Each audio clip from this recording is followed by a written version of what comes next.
In 2023, a crack commando unit of retro podcasters joined forces on a panel at LA Comic-Con, but were sent to Comic-Con jail for a crime they didn't commit.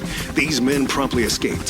Today, still wanted by 80s nerds, they are very easy to find. If you have an 80s nostalgia problem, if no one else can help, maybe you can hire the Night Boys.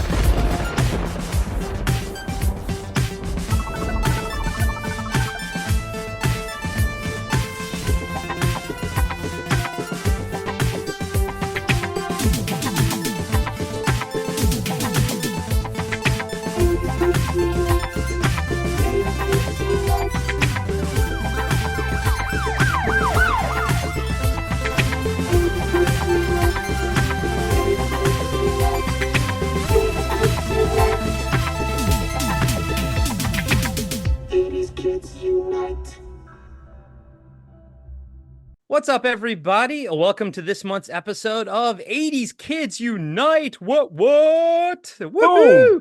If you're watching the video, Zach's got his 80s Kids Unite shirt on, and I think we'll be making those available for listeners to purchase on TeePublic on both the $2 late fee and Podcasting After Dark pages. Yes, but sir. we'll look out for that later. Maybe Zach will make a post on Instagram. But I am 1/5 of the Night Boys, Corey, aka Sleazy C from Podcasting After Dark.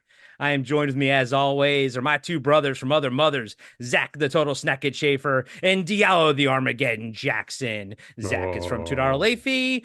Diallo is from TV Obscura. And as Zach will kind of dive into in a little bit, we have our honorary brothers, our honorary Night Boys. We got Tim from the Great White North. He's from Talking Back. And we have John from that 80s dude on Instagram. So go follow him. Obviously, we're all on Instagram as well. But John's amassed quite the followers on Instagram.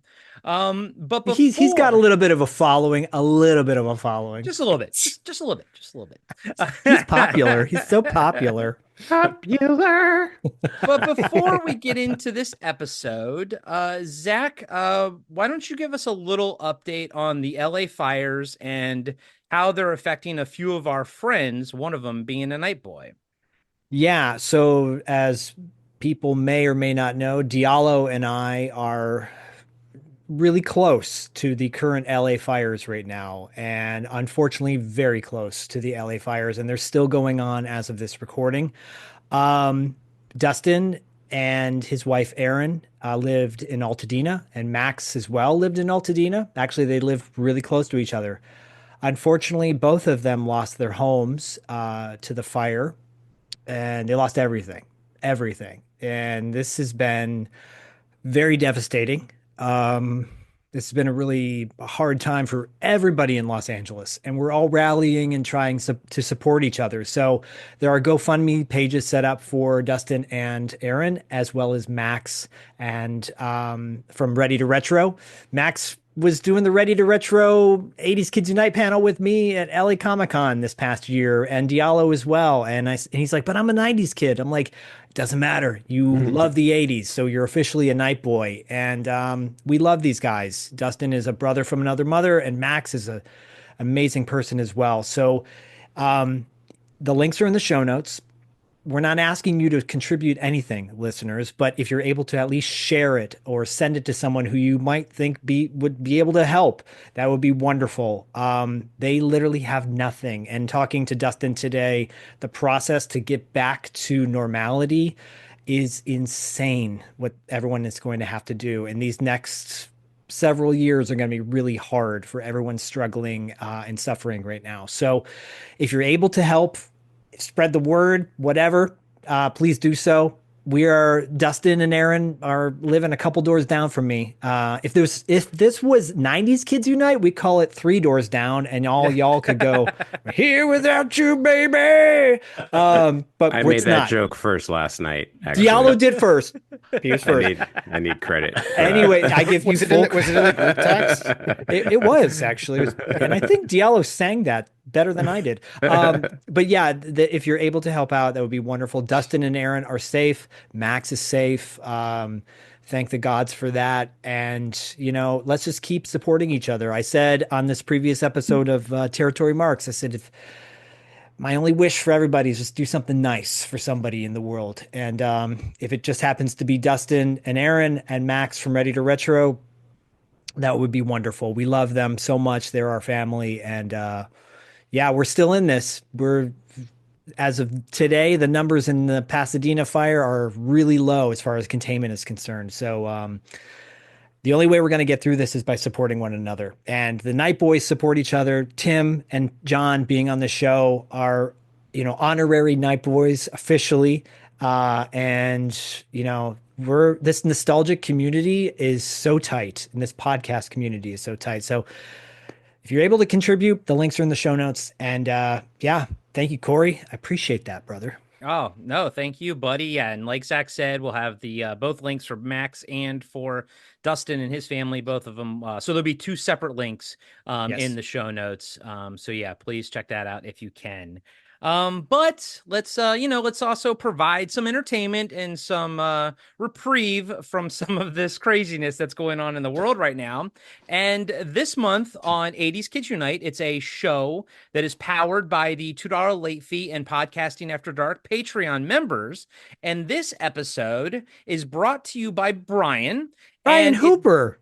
It's we actually have like a little combo action going on this month because he's a highest tier member on Podcasting After Dark, and he's also a highest tier member on $2 late fee. And this month was his movie to pick on Podcasting After Dark, so he picked which I very much enjoy, the 2010 remake of The A-Team.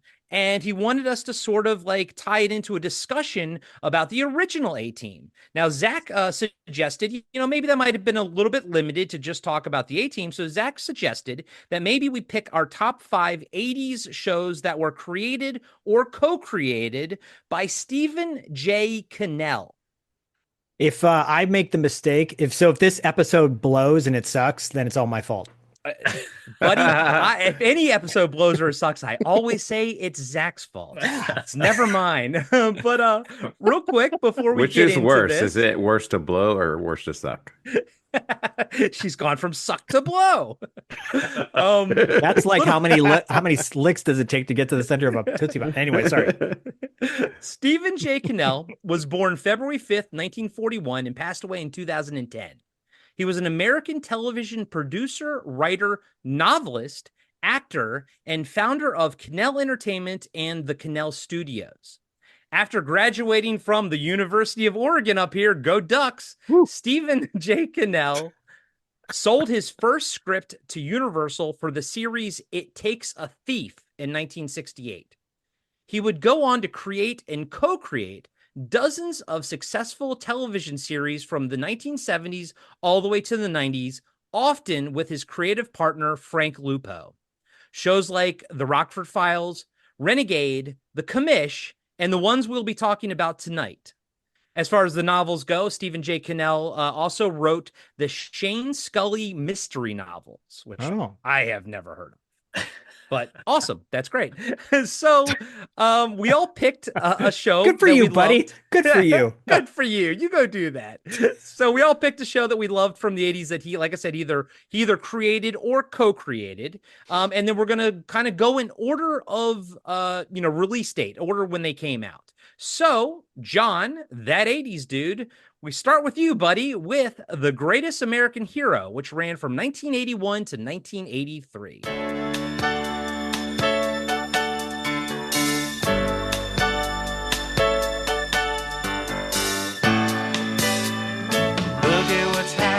To me, I can't believe it myself.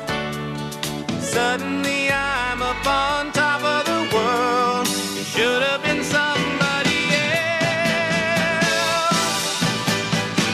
Believe it or not, I'm walking on air. I never thought I could feel so free. Flying away on a wing and a prayer. Who could it be? Believe it or not, it's just me.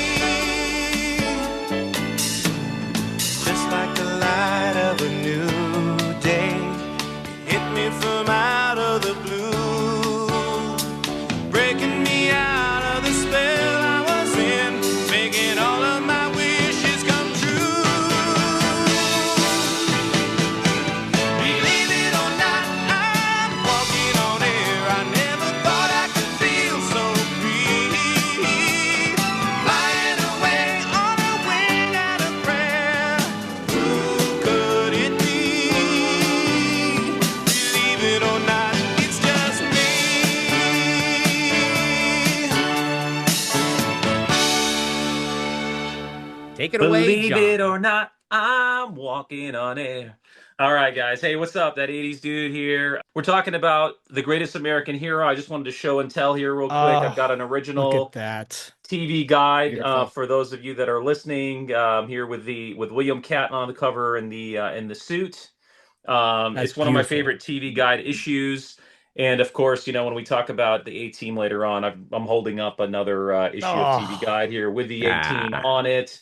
Are you like I Frank love it when Costanza? I Do you play collect against a do you collect TV guides? I used to collect TV guides. I don't as much anymore, but I do collect like key covers like that I really enjoyed from TV shows. dude, look at I've got a those. few, yeah, I've got a few other ones here, but I mean, what can I say about that, The Greatest American Hero? So basically, for me, because I'm a 76 kid. The show started in 81 and basically was like I'd been watching The Incredible Hulk and stuff and all the like the late 70s superhero like $6 Million Man kind of stuff. And then William Cat comes on and as Ralph Hinckley and basically gets a suit from aliens and he loses the instructions. I mean, that to me is like just the premise there alone, right? Is So like, good. yeah, it's so good, and he's hilarious. And you've got Robert Culp, as Bill Maxwell. You've got the super hot Connie Selica, as Pam, right? Davidson. And as a young kid watching, seeing that all three of them working together, they're just great act. For me, they were great actors at the time as a kid. As Yeah. I rewatched the entire series last year, all three seasons, including the failed sequels or the like another show that was supposed to be The Greatest American Heroine Oh, with the female Greatest American Hero. What did they Yeah. make like a backdoor pilot type of thing for another Yeah, show? yeah. So they wanted to hand the suit off to someone else potentially, and Robert Culp, Bill, who plays Bill Maxwell, was supposed to stay. And Mary Ellen Stewart, she's the actress that was cast as Holly Hathaway. She plays the character that he ultimately finds. The aliens basically in that pilot episode say to him, "Okay, we find out that everyone knows who the Greatest American Hero is now officially because he gets kind of outed publicly." And so now the aliens take him up and they go, okay, you need to find someone else, and everyone's going to forget that you were the Greatest American Hero, but you have to find someone with the following characteristics. And so he goes through this process. And wow. while we're listening to a Whitney Houston song, by the way, like basically, Wow. Joe Scarberry, he does a lot of the score for a lot of the episodes, including the theme song, right? But in this episode, this pilot, this I want to call it failed pilot. In this pilot, they had a Whitney Houston jam in it while he was searching for the next hero, and he Cool. finds her. And I rewatched that actually more recently, just because I wanted to give it another shot. Because the first time I saw it, I don't want to poo-poo it too much, but it was just definitely not the Greatest American Hero. You could tell Robert Culp had had enough of the series Yeah. by Yeah. then.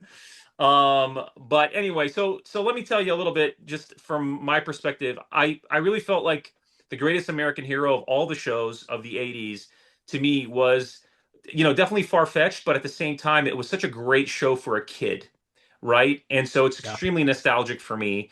I mean, Yeah. it touched on things like aliens, Russians, Nazis, ninjas, multiple dimensions, nefarious government agents, the mafia. I mean, even, Andre the Giant and William Zabka were in an episode, Yeah. right? Yeah. And for those of you that want to know which Amazing. episode William Zabka was in, by the way, he played a geek, okay? And the episode's called Space Ranger, and it's season 3, episode 8, okay, if you guys want to know. Nice. Okay. All right. And yeah, so he's a geek with like, wearing glasses just like mine, but he's got like tape in the middle and they're course. working on this project. It's great. But anyway, so that's the show for me. I mean, it had a lot of great things in it. It had flight, super strength, invulnerability, invisibility, precognition. You're talking about telekinesis, X-ray vision. He could see things like if he touched them. I mean, it's everything you wanted to be able to do as a kid. And let me just say this: there's an episode, one of my favorite ones. It's called which one is it? I think it's called Dreams, where it's either Dreams or Operation Spoil Sport, where he has actually mind control and he can make anyone do whatever he thinks, right? But every time he uses it, he loses it, right? But there's a cool scene with him and Pam, where I'm just like thinking as a young kid and as an adult, I'm just like, just imagine what you could do with having mind control. But she's like making him sandwiches and stuff. I just think it'd be fun to have that power. Yeah, they made a movie about that. It's called Zapped. Yeah, that's right. That's right. Exactly. So I'll just tell you kind of real quick. My favorite episodes for me. The pilot episode I always love. It's a classic, right? I mean, when he first gets the suit and then he loses the instructions. By the way, he loses the instructions again in like the worst possible way down the line, right? If you guys remember. But Dreams is actually one of my favorite episodes. If you guys get to catch it, it's season 2, episode 17. And basically in that episode, I love the theme because Ralph basically makes the decision to help the janitor of his school to realize a dream of selling his board game to this like board game company. And because he does that and the guy actually gets the thing bought and he becomes apparently very wealthy, all the other people in his life start to want to do things after finding out about it. And it's sort of like domino effect in a bad way for him. Another episode I really love, you guys got to check out. It's called the Newlywed Game, just because there's a bachelor and bachelorette party in there. It's just hilarious. Some of the stuff in that. And I'm trying to think another one I'd want. Also I want to say the Hit Car, like the Mafia episodes are actually really good. There's the Hit Car, which is in season 1, episode 3, and then there's the guy. I don't want to spoil it for you, but one of the main guys comes back in another episode in Dreams. That's why I like Dreams too. It's in season 2, episode 17. He gets released from prison. So there's just some cool stuff that happens in those episodes. But yeah, just a fun show. How can you not love it? You know, it was this show, and I always wished that it's not a Stephen Cannell produced show. But I used to love Voyagers, and I just wish Voyagers would have gone on. Yeah, so that was one of the first shows we covered on TV Obscura. Was Yeah. Voyagers. Okay. Yeah, That show is Yeah. amazing. Yeah. just love that. Hunky man. John here, Eric Hexum. yeah. Hunky right, boy. Now, So- John, do you remember like the first time, like watching the first episode, or were you a little bit too young for that? No, I was too young. Well, It was just always in your life, pretty much. Yeah, I would say the first time I saw, if I recall, and I try to remember, I try to really think hard back when I first saw certain things, and I remember The Greatest American Hero was more like, for me, was more like an 83, maybe, where I was introduced to it, maybe 82. Yeah. Um, yeah, so that's around that time. But I didn't catch the first episode when it first aired, unfortunately. At least I don't think I did. I can't recall that far back. But yeah, I mean, I just love the show. I do remember that it was appointment TV. I had to watch it whenever it aired. Obviously, I would always look through my TV guides. I scoured these to find certain shows. And I made sure that I showed up for them. I didn't care what happened behind the scenes. If we had to go to a birthday party, whatever it was like, I'm not missing the following shows. No, So, because matter what. did you have a VCR back then, John? Did you have to record stuff? Yeah, I did. I think we got our VCR probably a little bit late, mid 80s. I would say mid 80s. Okay. Right in the middle 80s, late, probably 84, sometime around then. And the same thing with a TV. We had like a hand-me-down giant brown box with like the dials. It was I just remember that. And if you think of those photos that you find if you go to like Pinterest or Google them, and the kid sitting in front, and there's like really nothing else around. It's just shag carpet, a brown wall, and a brown TV. That was my life. So with an Atari too. Of course. Yeah. But Yeah, you're not recording Greatest American Hero back in 1983. Oh no. So like you had that choice to either go to that crappy birthday party or right. watch the greatest TV show in your opinion, you know, as a kid. And if you miss an Absolutely. episode, you may Yeah. never see it again, ever. Exactly. Now, I will tell you, just, I want to be fully transparent about this. I never saw every single episode in the 80s. It was like I had to catch them like as intermittently, over the years. Right. And then I think it wasn't until like probably the 2000s when I was able to watch every single episode. And so now I just own all of them.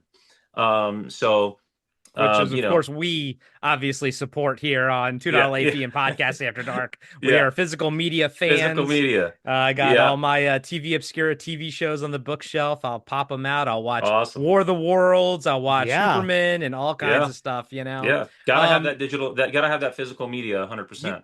You do, Oh, because yeah. I found out today the A-Team is not streaming like anywhere, which was wild. But anyways, we'll get to that in a little bit. Yeah. John, I was born in 78, so I grew up with Greatest American Hero. I don't ever remember like watching it new, but I remember it just existing. Actually, a lot of these shows I kind of probably caught in reruns and stuff like that. Yeah. Maybe the latter ones I probably caught in real time. I'm sure I caught this in reruns, but I watched it all the time. For obvious reasons. It's funny. It's kid centric, but they're still doing stuff. It's not kiddie, but it's kid sort of adjacent, the way he flies, and it's kind of goofy.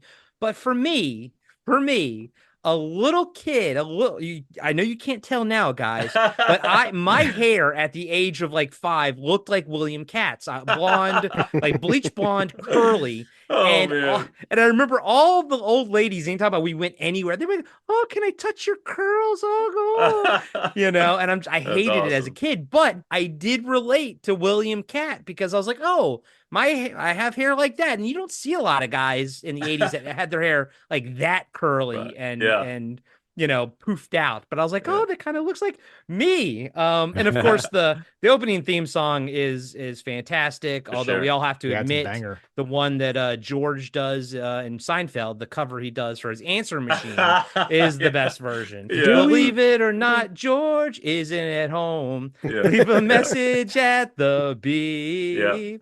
It's funny you say that. Every time I post something about the Greatest American Heroes, someone always has to drop that in the comments. They course. always do that. I want to say also, if you recall, in the early episodes, Michael Paré was in that, and he was one of the that's my note. And Yeah. I'm gonna throw it to Zach, but I want to throw it to him at the end because I want to know why Michael Paré has a Brooklyn accent when he's supposed to be know. living in SoCal. I know, But- man. Let me throw it to Tim. Tim, what is your experience with the Greatest American Hero? Did it make it up to Canada? Oh, heck yeah, it did. Yeah. Did they call we're it the not greatest North American hero? Greatest we're not that Canadian far hero. No, they No, call it the we- greatest American heckin' good boy. That's right. Yeah. No, we're happy to embrace our southern neighbors. We'll take the names that you put on your shows. We won't try to change them. I had an interesting experience just with this whole Stephen J. Cannell thing. I thought I was going to be the guy who was like, "Oh, cool! I saw the A-Team, but I don't know about any of these other shows." And it turned out that as I was going through all this stuff that he made and I was looking them up and I was looking at clips on YouTube, I'm like, oh, I've seen most of these. I just had forgotten about it. It's this hidden nostalgia in my brain that I had Yeah. completely forgotten about. Right. Look, I'm a 78 baby like Corey is. There's too much stuff in the brain. I can't keep it all in there anymore. So I'm at the point where something comes in and something goes out. A lot of that 80s Sure. nostalgia has gone out, but I love finding it again. And yes, I mean, Greatest American Hero, I completely remembered that as soon as the theme song kicked in, I was like, oh yeah, how can you not know this theme song? I think it's one of the top 5 television theme songs there ever was. It's just incredible. I love hearing that. But yeah, I remember watching it. I loved how kid centric it was. It felt like really attainable for a kid just to sit there and watch, but you're watching it probably with your parents and they're enjoying it at the same time. So I definitely remember watching it and just really loving that show, but forgetting all about it. Yeah. So was the theme song made for the show, or did they take of I think it was of- made for the show. I think it was. I think so too, yeah. I think it was for the show, but I okay, don't so know. it's one of those theme songs. It actually transitioned over to Yeah, it yeah. became a hit because of that when people heard it, and then Scarberry he wrote a lot of the songs specific to the episodes Okay. for Greatest American Hero. It's really cool. And one of the things that people complain about some of the newer release on DVD is that they miss one or two of the songs that he wrote for whatever reason. Maybe it was licensing or something. Yeah.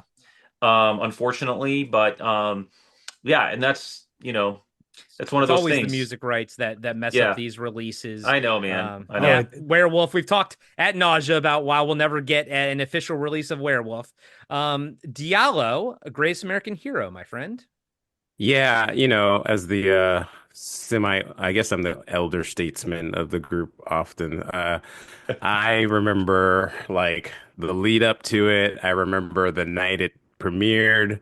I remember watching it that night. Kind of like it gets a little dark. Like when kind of like what we did the Fat Albert Christmas special. I actually remember watching this show with my cousin, like I did that show. My cousin recently passed away, so like kind of when I just remember that night, I just remember sitting there in the my grandmother's house. We used to fight on this one spot on the floor right in front of the television.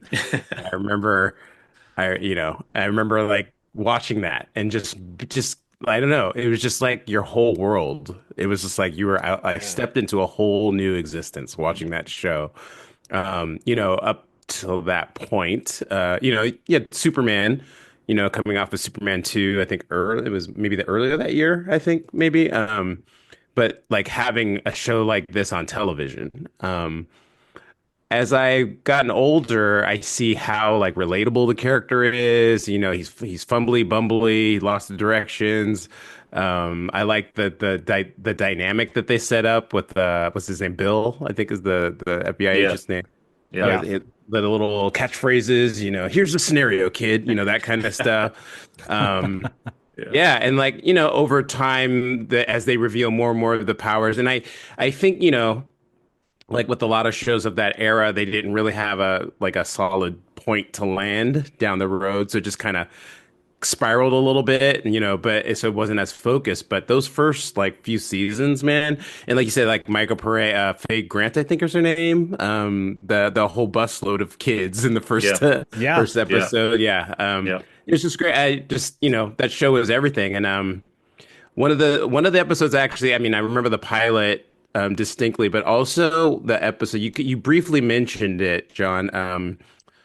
When it was kind of like a Halloween episode when he goes into the haunted house. Oh yeah, And he's like in where another dimension. He was like in another dimension. Yeah. Scared. I was so scared. You're right. That is that is like a very controversial episode because you Yeah. either like it or hate it. Yeah. And I think it's called uh it's called the Black something. I just can't remember the name, but it is but that is a dark episode. And I mean Yeah. he's like it's almost like the way that they do the lighting on It's like a negative or something. yeah, when he goes yeah. into the dimension. It's so Yeah. cool. Yeah, no, Creepy. yeah, absolutely. That's a cool one. And then there's a Halloween episode where I just remember vividly too. That just reminded me of that. Where there's like some magicians trying that like copied the other magicians like talents, and he actually got burned, and we find out later on it's almost like a Scooby-Doo episode, like Huh. who done it. And Connie Selica is dressed up like a hot vampire chick or whatever it is. I just remember that one also is like a was a really cool one because um we got to see a lot of like the holographic stuff. Like that was like the most holographic images that we saw in any episode. Oh, cool. But yeah, there was a haunted house. Those two stand out in my mind: the Halloween and then the haunted house one. It's For funny sure. you mentioned a burned character. The episode of Hunter I watched had Gary Graham in it, and he's like half burned, and it's very Scooby Doo esque. Oh, So yeah. maybe that was just a theme from back then. Right on.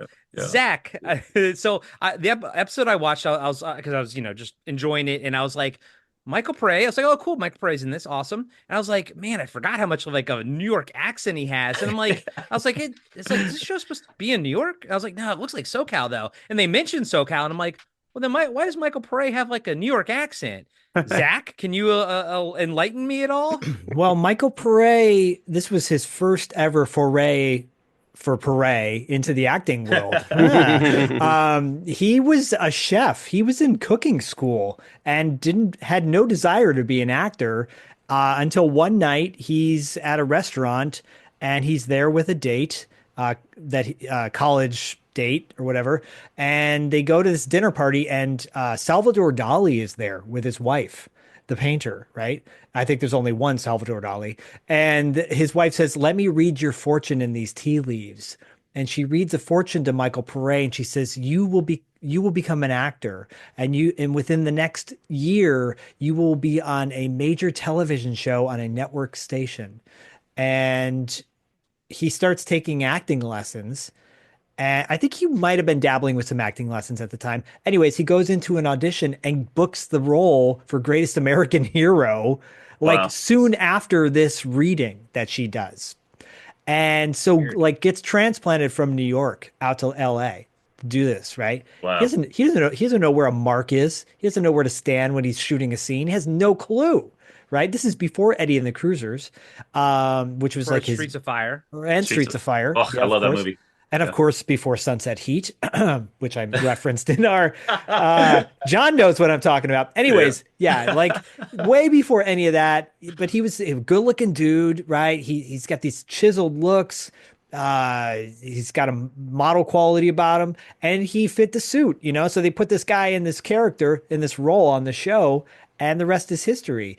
Did he sound like he's from New York? Yeah. Did anyone care? No. But his girlfriend slash or like co-student, Yeah. she also had a New York accent too. Like in the episode that I watched, which is like episode 3, like here's looking at you, kid, or something. Like the girl, that's why like both of them talking So- together, they're both have New York accents. I was like, I thought this show took place in SoCal, but Yeah, maybe it's so New York. I think what they were trying to get at, because they were all like troubled students, Right. and so I think that's what they were doing was like, Yeah. you know, they weren't letting them speak what quote unquote So proper. like a deep Brooklyn Yeah, accent yeah. registers as a troubled youth on Yeah. television. Yeah. Well, they called yeah. it special. They said they were special ed. Like They were special today, ed the connotation kids. is different, but back then when you Yeah, said back special then, yeah, education, yeah. It, I remember that so vividly, and because my mom she worked at the time it was called a special ed school, and she worked with kids that had special needs. And I'm like Like a those Brooklyn are accent. yeah, right. And I'm like, those are not, because I would go with my mom to her work sometimes, right? And I'd be like, those are not the kids those aren't the same thing, Right. You know, because I'm like 6 Yeah. at the time or whatever. But I will say too, so this came out around the same time Mork and Mindy came out. I get right around the same years, and I had the Mork and Mindy figure that came out, but then I didn't know there was a Greatest American Hero figure until like decades later, and eBay Yeah. comes out and people are selling this thing, and I'm like, wait, there was a Greatest American Hero? I wanted that figure. Did any of you guys have the Greatest American Hero figure? I didn't even know that I knew Yeah. that it existed. I didn't have one. I knew of it. I have the A-Team figures. They're made, I Yeah. think, by Kenner. Yeah. And they have the same sort of like articulation where the feet only move forward, you know what I mean, and the Yeah. arms just move like this. But yeah, that figure, I've always wanted to get it and add it to my collection. It's not very pretty, No. but it is the Greatest American Hero, and they're asking astronomical prices for it. So Insane. yeah, so but yeah, I've never owned it, unfortunately. It's I'm not sure- the Greatest I'm sure American Scott figure. has one, right? I'm sure. Yeah. I'm sure our buddy Scott Zillner definitely has one. I will tell you this. I don't want anybody missing out on this. The episode that Delio and I were talking about is called "The Beast in the Black." So there is black in the name, and Okay, cool. And that's season 2, episode 6. I looked it up. I just want to make sure that nobody missed that episode. That's a really cool episode. And by the way, War Games, which was made a couple years after this episode, called Operation Spoil Sport, basically took the concept of this episode because it's basically the same exact thing. And Wow. it was so if you check out Operation Spoil Sport, which is I think it's season 3, episode 2, I believe. So check that out. That if you like war games, and I mean, who doesn't, right? Yeah. Nice. The honorary winner for tonight's trivia contest will be John. John, like, literally just, we didn't even start the game, but he will win it. Hey, John, I do actually remember watching that the female version. Not and it was like it's in the last 10 years, and I can't remember, like, I don't know if I was like saw it on YouTube or something, or if I actually watched it, but I do remember because I got really curious about what happened to Ralph. And then I think I read up on some stuff, and like he was like taken away with the aliens, and there's this whole scene with him in the alien ship talking to her, and then she comes down. And I do remember like the show, it just didn't have that same pop. It was kind of just Yeah. kind of flat. Yeah. But yeah, it's they tried to keep it going, just They like they did, tried to keep the next Karate Kid. Yeah, with, I get Hilary it. Swank. It was worth a try. It was worth a try, but it just wasn't Ralph. It wasn't William Cat. He just his Yeah. personality really popped, like you I said. mean, it wasn't Robert Culp. It Yeah. was I think part of it is the cast. Like the concept, but it's the cast Right. also. And it's For like, sure. if you talk about trying to do, and I know they are constantly trying to do remakes of it, and I'm like, you have to get the right Yeah. actors in there to even make it work. I think Robert Culp, actually think is what kind of in a way made that show. Oh, Like, he was so just good, man. yeah. Well, He that's just the problem with all these like movie remakes of old 80s shows and stuff. Some of them work, some of them don't work, but I think Yeah. they either work or they don't work based on the casting, because I think Sure. that's the X factor that everyone sort of forgets. You can recreate everything else. It's the Mhm. casting. You have to nail that. Well, I will Um, say really quick as we wrap it up, Ryan Gosling has been cast as the greatest American hero. So, that's pretty accurate. And I'm kidding. Oh, Oh man. my God. All Well, right. hey, listen, if you like Robert Culp, if you're watching Everybody Loves Raymond, he's in that. He's what's her name's dad in the show. But I loved seeing the show Oh, because cool. he was in the show. And that was pretty awesome. I've always thought that if they made The Greatest American Hero, they remade it, they could make it in an animation style similar to that one Prime based on the comic book. I'm trying Invincible? to Invincible, Invincible? like that Hmm. style. I think it would be totally awesome. Cool. Yeah. Yeah, Yeah. I'm 100% on board for that. Yeah. Do more animated remakes. Don't always have to do live action. Do Yeah. animated. There you go. There you go. Mhm. You just Yeah. nailed the whole problem right there. It's right there. Just guys, give me a job in Hollywood. I mean, I can do this. Yeah. Speaking of remakes, so we will be breaking down this TV show, the remake, A-Team from 1983 to 1987. But Brian, we will be breaking it down for you next week on Podcasting After Dark after you listen to this. So it'll be interesting. Zach will have this comparison of watching the original show going into the review of the remake and whether or not they did a good job with the casting, because again, that's what it all comes down to. In 1972, a crack commando unit was sent to prison by a military court for a crime they didn't commit. These men promptly escaped from a maximum security stockade to the Los Angeles underground. Today, still wanted by the government, they survive as soldiers of fortune. If you have a problem, if no one else can help, and if you can find them, maybe you can hire the A-Team.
Tim from Talking Back, take it away, my friend.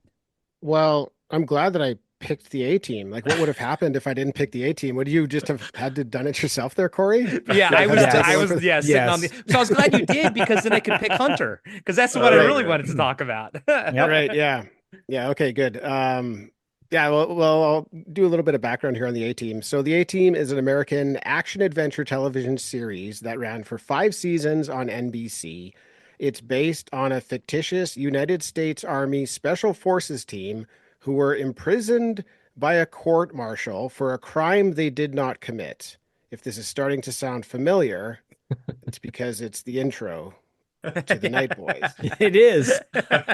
Courtesy of Dustin's voice. Yeah, exactly.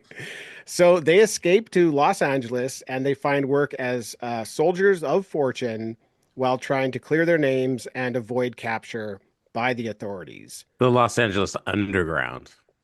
The underground. Oh, yes, Just like of the Night course. Boys. Just like the Night Boys. I'm just like the underground. What is it like? What is that? The Los Angeles Underground. Well, that's where all the bad stuff takes place. Well, the Lambada and body I don't even think slamming. they had subways then, so No. I don't know.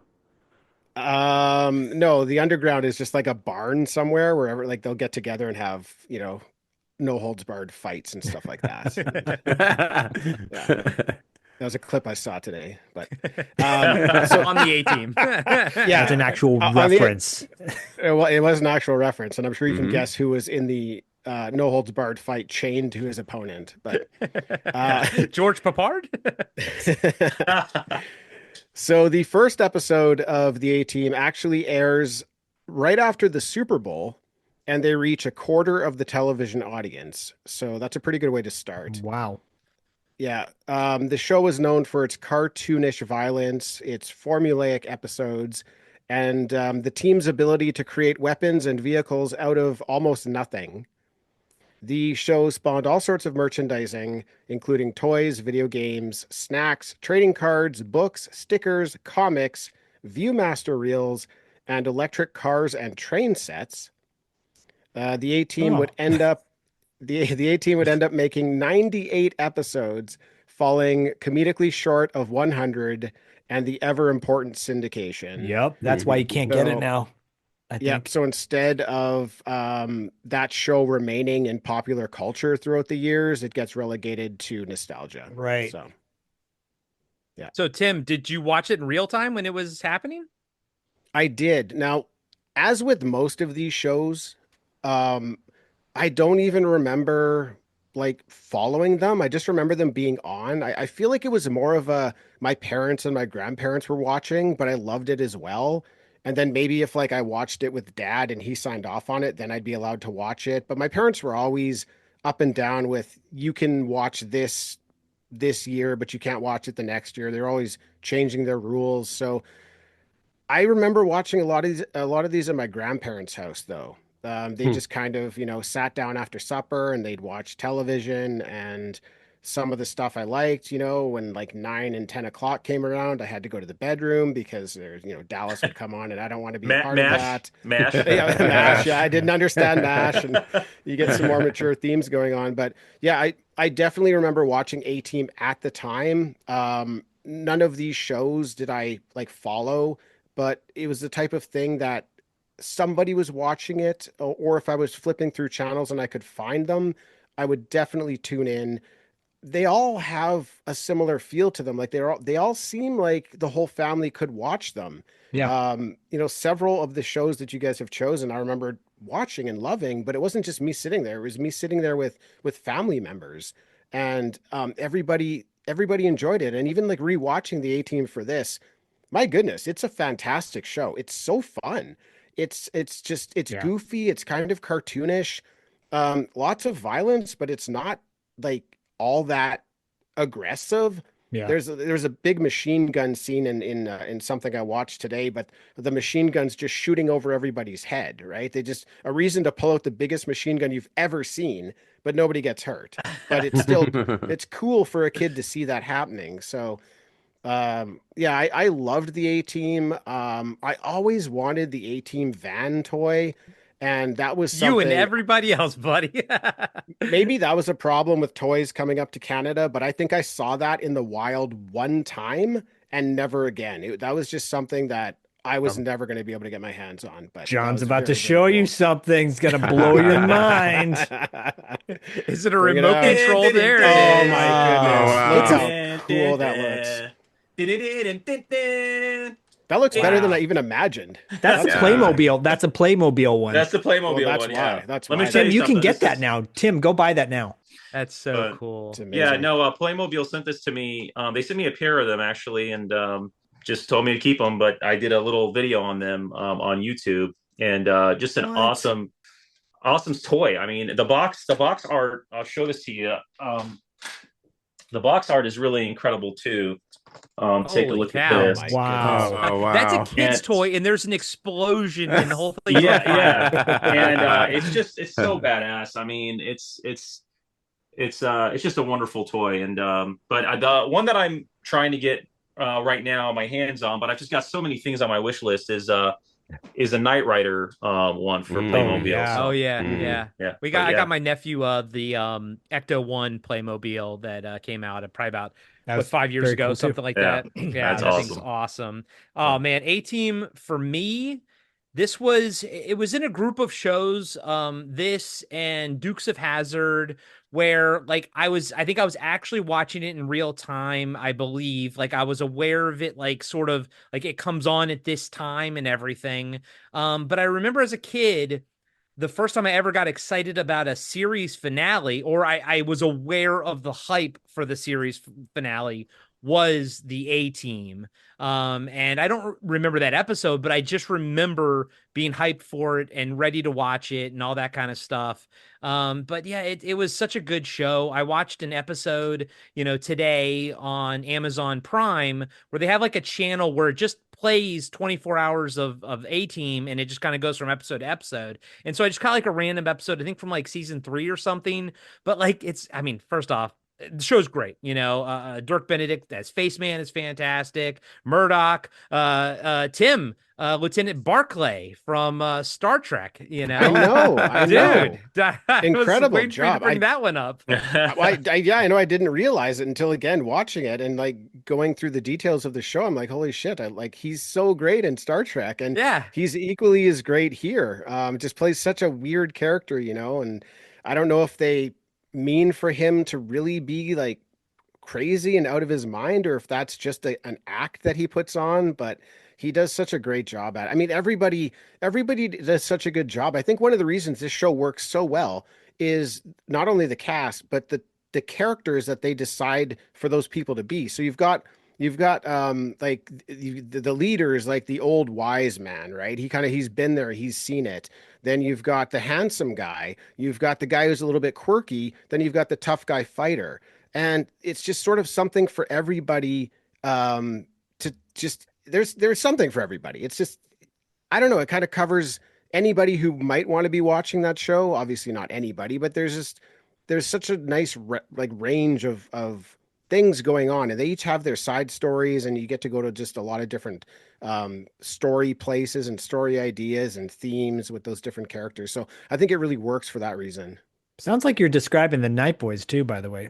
And That's right. as a kid, I didn't quite like understand it. It was almost like G.I. Joe, where they all have their specific like task. And like, I knew like his name was Face, but I didn't really understand it. But no, he's always the face of the con and everything. And I always loved how like Hannibal wears gloves like 24/7. As a kid, I thought his hands were like maybe they were burned, but I think he's just trying not to like leave a trace behind. So his fingers don't smell like cigars all the time. Yeah, right. That's actually I love it when probably the plan true. comes together. For sure. Oh, But I will say before I hand this off to John, I will say that there is a van. It's not the same A-Team van, but it's like a baby blue van. But it does have a painted picture of Mr. T riding a unicorn, and it says, "I pity the fool that doesn't follow their dreams." And I was like, you know what? I've tried to take a picture of it multiple times as I drive past it. John, what's your remembrance of A-Team? What's your nostalgia for A-Team? Hey, listen, when we were talking about this, I really wanted the A-Team. I want to talk about the A-Team initially. And Zach's like, too bad you got to do the Greatest American Hero, but I love the Greatest. I was like, those are the two. I was like, You had those are your the two. Yeah, I was like, he's like, send me two, and I said the Greatest American Hero and the A Team, and he's like, okay, why don't you do the Greatest American Hero? But the A Team, man, I again another show I never missed. First of all, I want to say with the A Team, like it ran during a period of time we were sort of transitioning out of a lot of late 70s because a lot of that stuff kind of melds into early 80s, and the show ran from like 83 to 86, which is like a sweet spot Yeah. for solid 80s action and things like that. And for me, what I remember a lot about the show is, first of all, they never hit anybody. They were like stormtroopers, even though they're Alpha Team. But obviously, that was on purpose because it was just the time you just didn't kill people on the shows, right? But a lot of the episodes that stood out to me were like the guest stars, like the Boy George episode stands out to me. Oh yeah. You know what I mean? And there was Well, Rick James is in an Rick episode. James was so on there. I watched the episode right before Rick James, and I was like, oh my God, like they started showing it like a stinger of what's coming on next. Yeah, Like, man. and he plays himself. I'm like, holy shit. Yeah. So I remember those. I remember Hulk Hogan. And this was all like, obviously setting up for WWF stuff. And I remember the other episode that I really liked. I think Joe Namath was on there that I recall. There were just a lot of guests that eventually, when the show started really hitting its spot, so I never missed them. But I will tell you, I love that you said, Corey, I think you mentioned G.I. Joe. To me, it was kind of like hitting those things as well. And speaking of, if I don't know if you're watching, you guys, but I've got my Snake Eyes shirt cool. Hell here. yeah. And just kind of standing up and showing that off. But I didn't have an A Team shirt, so I had to wear my Snake Eyes shirt. Close enough. It's close. It's close enough. enough. I mean, I saw a lot of Uzis on the A Team. So. Oh yeah, that's right. That's right. Yeah, but the show is just it's phenomenal, man. I loved it, and I'm a huge fan of Mr. T. I pity the fool, man. I grew up. That's the one. Loving Mr. T so much, man. I've got so much Mr. T stuff. I've got the entire A Team toy set actually, but most of them, the rest of the characters are. I just put this one on my shelf. The other ones are in my other toy boxes. That's the coolest one, though. That's the coolest one. It is really the coolest one. Did you guys know that Mr. T was getting paid $80,000 a week to be on that show, and him and Papard, they were always at it because he felt like he was the star. Yeah, just a little background. I did hear about that. Yeah. And then I'll just kind of wrap up, but I just wanted to show this off to anybody that's going to be watching as well. I've got the Mr. T A Team air freshener here. That was you know what it smells like? Pain. It smells like pitying fools. That's what it smells like. There you go. And then I also got the most of you probably recognize this book because this was like at the book fairs and stuff like that. Yeah, totally. Superstar television. scrapbook. Yeah. In fact, it's funny because it's got the different strokes in here, and my family and I are watching that right now. My little kids and I, because they really like Arnold, so his character. Awesome. And Gary Coleman. So, but anyway, so I've got a lot of Mr. T stuff, man. Such a fan of that. Was such a great show. And what's funny is because the show had some violence and stuff, but it was also very kidified, like kids could watch it, and you could watch it with your dad, and your dad would kind of like still enjoy it. And that sort of thing. But anyway, man, absolute gem of a show. Yeah. Oh my God. I had a buddy of mine that worked at Day One Studios in Maryland. They did the Mech Assault games for Xbox, and my buddy said he pitched to his boss a video game called Mr. T's Pro Pidian. And basically, you'd have to pity a fool every match to win. Diallo, A-Team. Speaking of G.I. Joe, the thing that A-Team had in common was that it, like you mentioned, it would go out of its way to not perpetuate violence on direct violence. I remember there was one episode they were like a scene. They were like there was like some guy in a boat, and they threw a grenade in the boat, and it blew up. But the guy's just kind of like flew out and into the water. And yeah, I remember that being so ridiculous. And I was a kid and I still was like, this is crazy. It's wild. Yeah. But yeah, just like with Greatest American Hero, I remember, I mean, that was A-Team was like my life. That show was my life when it was like the first couple years it was out. I remember being so proud because like I hadn't missed an entire episode like the first season, which was like kind of a big deal when you didn't have like, it's like you didn't have you couldn't record it and go away, Right. Yeah, so I watched every episode and I was so proud. I do think I did actually. I do think there was an episode I did record where they were like it was like Murdoch was like trying to fly a plane. It was like a big cargo plane or something, and like it was I like in a remember crash, and like it was like and he was like, "Well, Lady Luck is your co-pilot" or something like Oh my God, I remember that. yeah. You just unlocked a memory that's been locked for like 35 Yeah. years. Me, same man. Do you remember when Mr. T he had to like drug Mr. T to Yeah, get on yeah, the you plane? always Yeah, yeah, drug to him get on the on plane. the- Yeah, yeah, Yeah, yeah, yeah. And that, I mean, that's the show. I mean, because it had that, it created its own tropes, right? Like they always had to get Murdoch out of the mental hospital. They always had to, like try to like drug Mr. T or he wouldn't fly in planes. They all had like they were so dynamic, and it was, I mean, it was so great. And plus, coming off of like we all at that time my kind of segment of the generation, we all recognized Dirk Benedict from Battlestar Galactica being Starbuck, and so him being Face, he was basically Starbuck in present day. And they always had the little nod at the beginning when it's coming on, when he's like looks at the Cylon when they're at Universal Oh Studios. yeah. Yeah, it was just I think like including that like the kind of like POV character, like was it Amy? I think her name was in the first season, the reporter. Yep. And yeah, kind of like it gave the story access to like exploring all these different scenarios as if they were new, even though these characters like had been going through it all the time.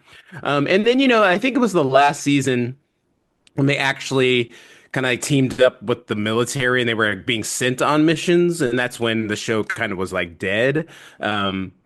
Which kind of funny because I think Prison Break ended up doing the same thing in its last season. Yeah. But yeah, I don't know. Like, yeah, A-Team was just it was everything. It was great. I actually, and I like the movie too that they made. So, but you guys are going to cover that on your podcast. But I give it 4 Hannibal cigars out of 5. Yeah, four, That's four great. plans coming together out of 5. Yeah. That's not bad. I like how Zach? you mentioned Battlestar Galactica, because all I remember from that show was Aaron Gray.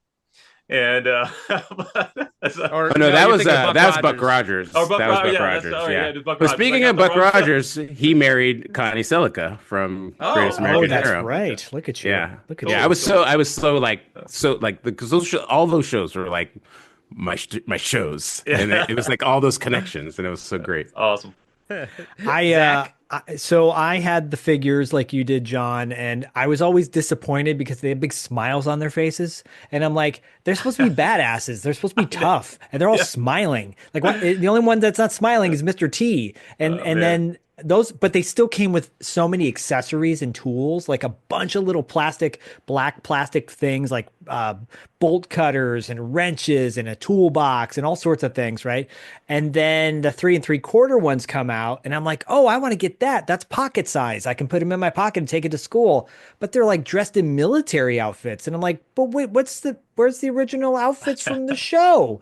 Which they didn't have, which bummed me out. But I was obviously a big mark for Face. I love Dirk Benedict. He later was in a movie called Body Slam, and I'm like, oh, it's the connection between my favorite episode of the A-Team and it's got Dirk Benedict. Body Slam being my favorite episode because it's a wrestling episode. Like I think you mentioned it, John.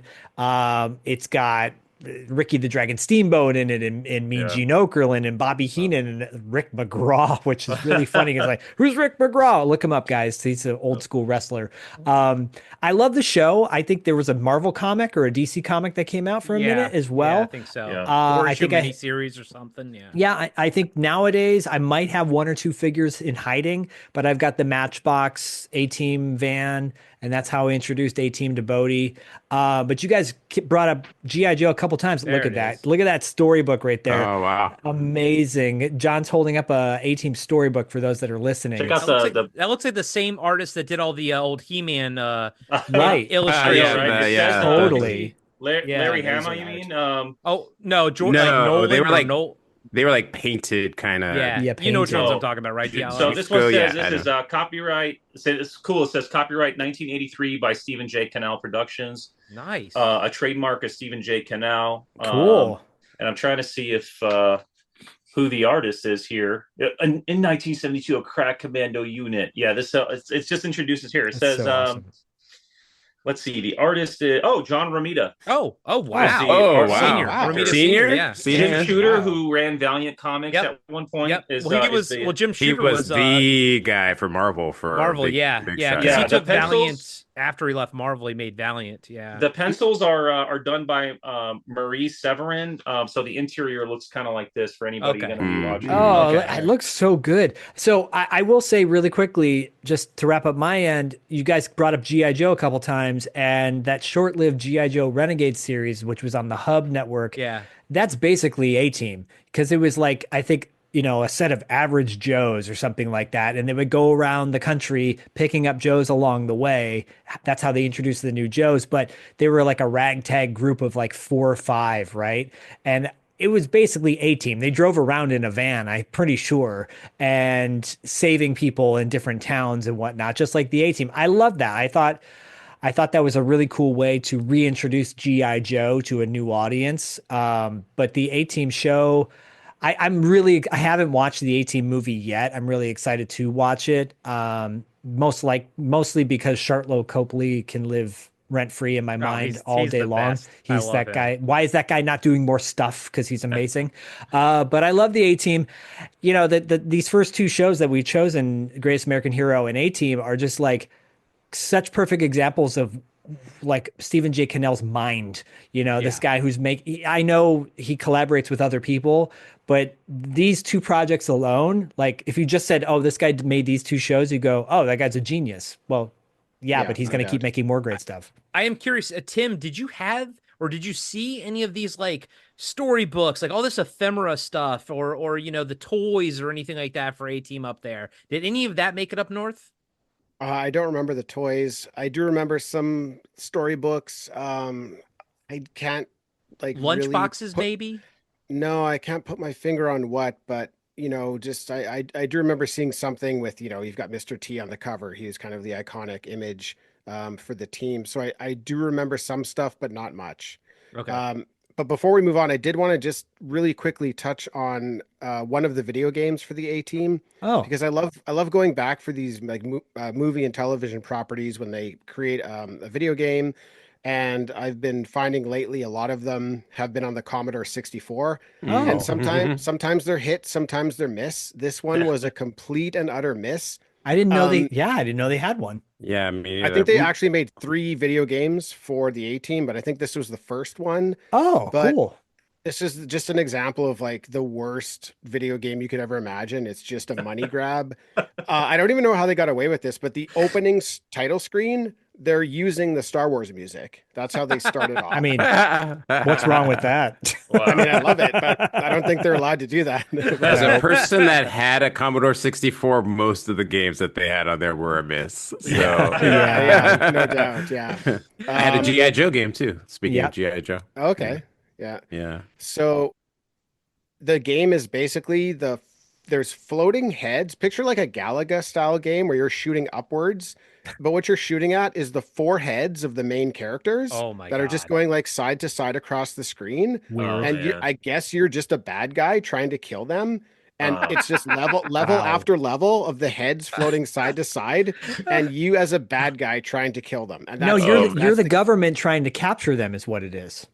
You're trying to blow up a floating head. I don't know. I mean, That reminds me of like something we talked about, where it's like for some reason there was like a floating head. The Predator, the NES Yeah, Predator game. okay, yeah, You had to fight floating predator heads like they were the Yeah, Medusa yeah, yeah. in Castlevania. Yeah, oh yeah. That Tim, that made me Like you're think talking- immediately I of was the like- Predator game. I was like, what is this? Yeah. This sounds Yeah. familiar. It's terrible. What kind of kid picks up the A-Team video game and wants to be shooting the main characters? In, like, Oh man. forget that the game itself sucks, but you want to be the main characters. You want to be the Right. heroes. You want to be fighting bad guys. So complete and utter miss, except for Star Wars, the Star Wars theme. which was- probably a kid on. whose dad is like an executive for CBS or something, pissed off that the A-Team was dominating in the ratings. So they're just like, my dad's gonna not get right. me that toy. I will say, didn't they miss the boat on selling? They should have sold those gumball cigars, but made A-Team yeah. cigars. Yeah. They Oh, missed yeah. the boat on that. Oh man. And little kid gloves so you can not have your hands smell like cigar. I've got some of those. I've got some of those candies. I've got some of those candy cigarettes here. Oh, I used to love those things. Oh, Those things were dude, so can you send them? good. Can you send them through the screen so I can Yeah, have one? can you? I know. Yeah, you know what? I wish I had them sitting right here, but I got some old Big League Chew Big League Chew, yeah. and an Abba Zaba bar. and Oh my God. What you call it? But I don't. I have to pull those out. So Sorry, I had a paper route when I was younger, and I went into this one guy's house to like collect the money, and he had just had a kid, and he shared like one of those cigar bubble gums with me. He gave me one, and then he had one himself to like celebrate the birth of his Aw. kid. Aw. I thought it was so cool. That's Never nice, forget man. that memory. I was probably like That's- 8 years old.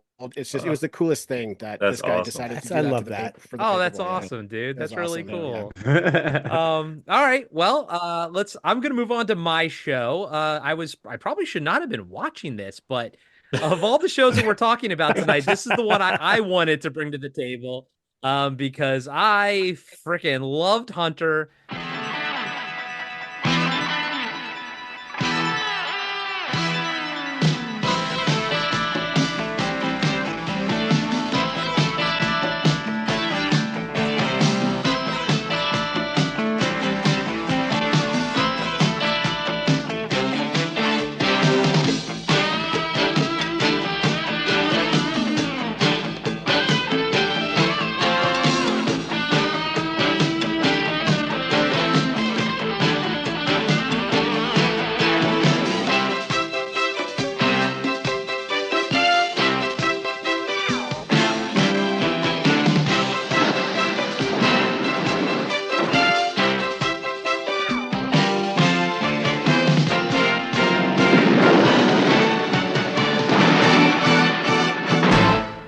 Works for me.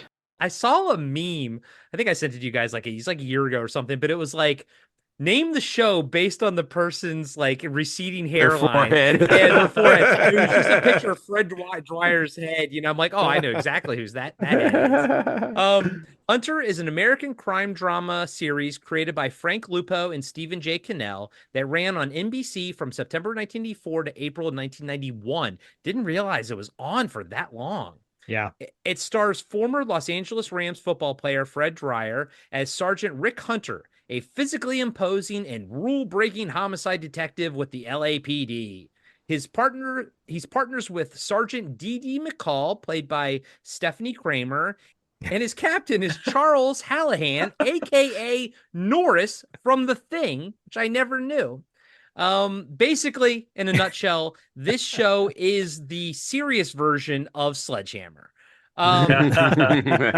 It's so Oh man. it's Yeah. such a very typical police drama show. I watched a couple episodes prepping for this. I mean, Fred Dwyer and what's her name, Stephanie Hunter, like they still have great chemistry. Like I absolutely loved the show. And watching it now, I think it holds up really, really well. But like on paper, I couldn't tell you like how this is different from any other, police, crime drama show from the 80s. They're all exactly the same. It hits all the same beats. But what this has is these particular actors, and they fill out these roles. And I still think, freaking Hunter is cool as hell. And every episode that I watched was awesome. But the one episode that I did watch with Gary Graham, who I will always love, Gary Graham, freaking Robot Jocks, Alien Nation, the TV series, Yeah, great rest in peace dude. to that dude. Yeah, big rips to him. But yeah, I probably watched this with my dad because my dad was a police officer in the early 80s.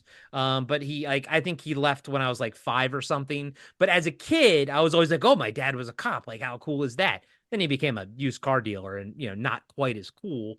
But he did take me to see Aliens in the theaters. That was cool. But I think I watched this with him a lot, and I think I just caught it on TV here and there, but it's lived rent-free in my head ever since because I fucking loved Hunter as a kid. Hi, it's Jonathan London, founder of the Geekscape Podcast Network, and I have an important message. By now you've heard about the devastating wildfires that ravaged parts of Los Angeles. But did you know that one of our very own podcasters, Dustin Rubin of $2 Late Fee, and his wife Erin lost everything in the Eaton fire? That's right. On January 8th, Dustin and Erin evacuated their house in Altadena to avoid high winds and rolling power outages. They thought that they'd be safely back home the next day. But in those 24 hours, wildfires tore through their neighborhood, taking their house, car, and all of their belongings with it. They lost everything. We here at Geekscape are grateful that Dustin, Aaron, and their 2 dogs, Gus and Elliot, are safe. But it's going to take a lot for them to rebuild their lives. That's why I'm asking each of you listening to visit our website, geekscapegives.com, which will lead you directly to Dustin and Aaron's GoFundMe page. Please, donate what you can. Any amount helps them get back on their feet. The Geekscape Podcast Network is as much a family as it is a network of fun shows, and one of our family members is hurting. So please, visit geekscapegives.com and donate what you can. Thank you. Tim, do you have any experience with Hunter? Hunter is probably the one I watched the most out of all his shows. I was not expecting that. Wow. I was not expecting that either. Yeah. Tim's like, I wasn't expecting that. Yeah. Actually, I should say, except for Booker, which I didn't even remember I watched, but then looking up all his shows, I saw Booker and I saw Richard Grieco, and I was like, oh my goodness, I tuned in every week for that. That was my favorite show. Same. In the city tonight. That's 90s though. Yeah, we'll do a follow-up, So- a 90s one, because there are a lot of 90s Stephen J. Cannell stuff. Didn't want to pick that one. We needed to get the A-team in here, so I did the A-team. But Thank you for yeah, taking one for the team. Yeah, no worries. Hunter, I loved it. Yeah, again, I don't remember like what the situation was that I was sitting down to watch these, but I remember Hunter being the one that I had some amount of access to be in charge of. I remember actually like being able to remember when it was on and sit down and watch them. So again, I can't tell you a whole lot about it. I mean, Stephanie, Yeah. that's maybe why I was like hardcore tuning in every week. But DD. Corey, I would ask you though, since you've just recently watched it, like with a lot of these Cannell shows, you know, we've talked about how they're kid friendly, they're family friendly.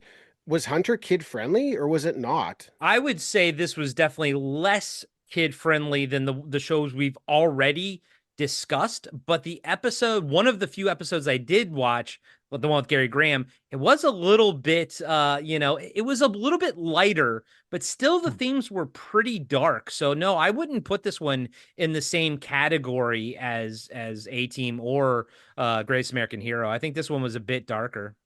So maybe I wasn't catching on to those darker themes. Maybe I was just kind of like interested in the cop show. But I do remember loving it. I watched it as much as I could. And yeah, I was a huge fan of Hunter. Yeah. Well, Tim, to your point, Diallo and Zach, we talked about that. We're like we mentioned it briefly on an episode of TV Obscura where we all kind of like talked about the fact that we all watched Kate and Allie when we were younger, a show about two divorced moms, living in the city. And for some reason we all watched it. And Tim, you're nodding your head. Good. So I think you watched it too. I watched it too. John, I'm assuming you watched it. Yeah. So it's Things are looking fine. I think it goes to the discussion of the fact that like there isn't like, I mean, again, this was the 80s. There was like, a handful of channels. So you have very limited options.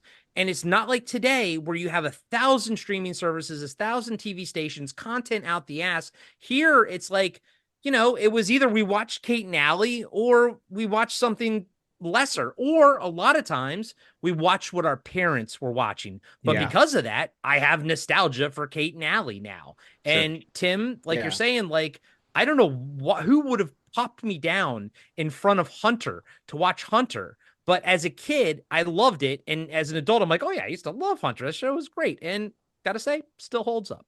Diallo. Sorry. Just one more thing. Just when I'm a kid, I have 3 siblings, I have 2 parents, and we have one 13-inch TV. So everybody has to get their shows in, right? Yeah. So Right. it's tough to hit that primetime show that you want to watch. So often I'm just really tuning into what other people are tuning into, and then if nobody's around, I can choose what I want. But I think that's why I sort of have like fragmented memories of these shows, because they were on and they weren't on. Yeah. It's whatever your parents Good were point. watching or everyone point. kind of agreed to watch, Yeah. type of thing. Which is why these shows like A-Team, where the adults can be entertained, the kids can be entertained. It's like you try to make these shows that would hit every demographic all at once, and it was like sort of necessity. Whereas nowadays you can be much more niche about what you're, what you're producing story wise. But Diallo, Hunter, was this one in your rotation as well? Before I talk about that, I need to finish the song. Sometimes tears and sorrow are all the things you got. Just when you think you're all by yourself, you're not. It was like playing in my head the whole time you're talking. I was like, We got to go. cover Kate and Allie on TV Obscura. I one have of to these get this days. out. So it's funny for me because Hunter is a show that I remember being on, but I didn't watch it a lot because I think it came on Friday nights, and Friday night I think was a pretty packed, back then was like a pretty packed night for TV for for my age. So it could have been various number of shows, some that don't even never even made it past the one season. But I think I spent a lot of time, so I never really watched. I could, it's another one, I can do the theme song and everything, but I didn't really stick. But I also know it, the iconic pieces of it. You know what I mean? So yeah, I don't. Like you said, it's kind of like every other cop show. Yeah, on paper, 100%, like every other freaking cop show out there. Yeah, I think like for the sensibilities that I kind of go for, I think it was a little too earnest or something. Like I needed Did a you little say bit Ernest? of that. Yeah, I needed a little bit more of the camp aspect to it. Matt Houston. We did that on TV. Oh, Obscura. yeah, we did. Matt I Houston, I baby. needed that kind of element. It was a little bit too grounded. And that, this is sacrilege, but that's also kind of like I didn't watch Miami Vice, kind of partly for the same reason, because it didn't pull me in. So yeah, so I know Hunter, but I don't really have a lot of experience with it in depth. Okay. Is of all the shows, Diallo, that we're covering, is this the one that you have the least experience with? Yeah, it's the one I have the least experience. Well, no, actually, my show actually kind of it might be on the same level, but I actually liked my show. It just kind of did. Well, I'll talk about it, but Hunter was just like I watched it from time to time, but it never really sparked me. You know what I mean? But it was also super common. Like I knew all about it. You know what I mean? But it wasn't anything that I like. It was like must see TV. I had to sit down and watch every weekend. And I think they rebooted it in the late 90s or something. And Yeah. Well, they had like made for without TV Stephanie movies. Kramer. Yeah, in the early 2000s or late 90s, early 2000s, they did a lot of like TV movies of shows. Like they did some Bionic Man and Hunter. I think they did My Show. I think they had a TV movie. So yeah, that was like a thing back then. Okay. John, can you bring out your Fred Dryer toy action figure, TV guide cover? What you got for Hunter, buddy? What you got? You have a Stephanie Kramer Playboy episode. Does that exist? Jal, is that a real thing? I don't know. I just got canceled. I don't know. I just made that up. I checked into the show from time to time, and like Diallo was saying, I didn't watch it as often or as must see TV for me as much. I just remember in a lot of ways remember the car, which I think was like a Dodge or something like that. Yeah.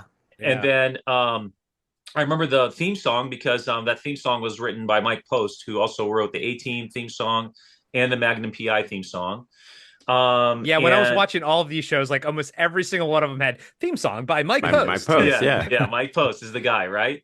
And so the one thing that you did mention though earlier is Sledgehammer. I used to love watching Sledgehammer. I just think because it had like weird, crazy, fun stuff, and I was So drawn good. into that. So like Diallo was saying, Hunter and like Wise Guy, which we'll talk about, like didn't necessarily like suck me into those worlds. But I will say I did catch a few here and there. But you know, it's interesting about when this show came up onto the into the subject line here that we were going to be talking about it. It made me think a lot about how much there was a show that I was into quite a bit when I was a little older, and that was The Shield.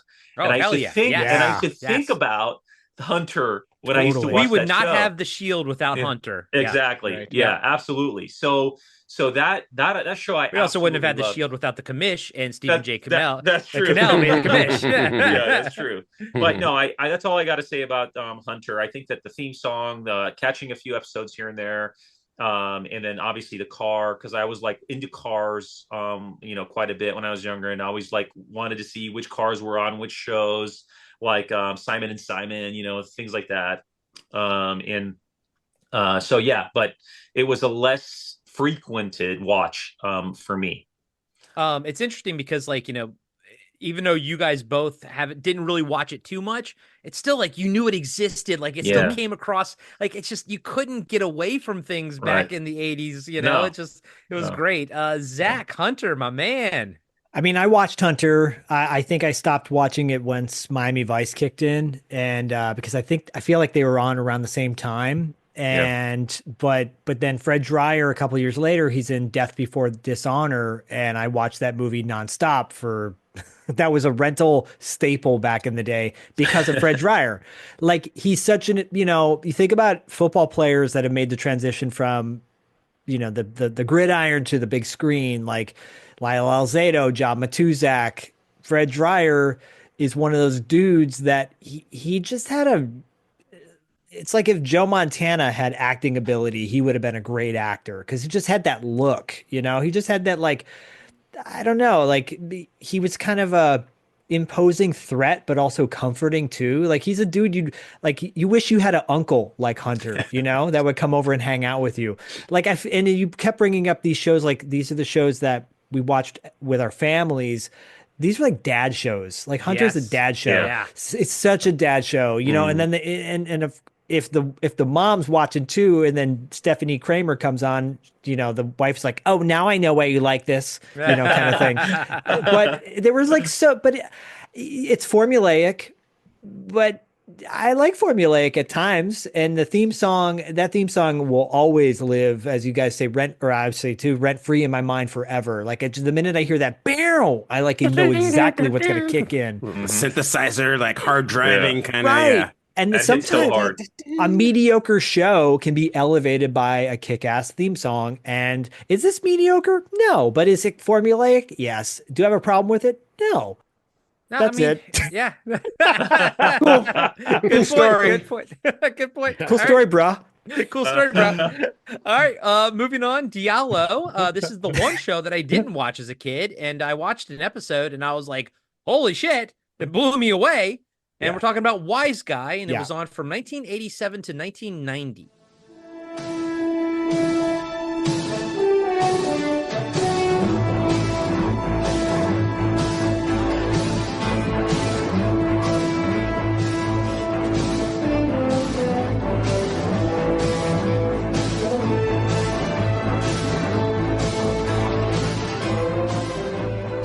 Mike posted the theme song for it too, I think. I believe so. He also did. I always know Mike Post as the guy that did the theme song for Quantum Leap, which is one of my all-time favorites. I mean, Great show. I'll keep going. Yeah.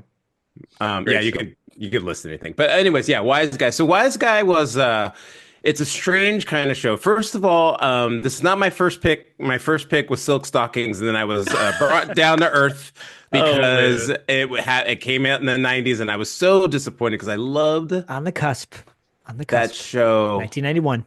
I'd love that so show too, much. Yep. You So could have gone much. Riptide. You could have gone Riptide. Yeah, but I wanted that deserves A separate it's episode. that Yes. deserves its Well, own well, can we thing. do a TV Obscura with Riptide and Silk Stockings? Is that an appropriate merger No, of a TV Obscura? Eh, Okay, all right, Silk fine. Moving on. Stockings, Fuck yeah, off. Silk Stocking belongs with like Miami Vice and like Okay, something okay. else. I don't know. Yeah. Anyways, but anyways, no.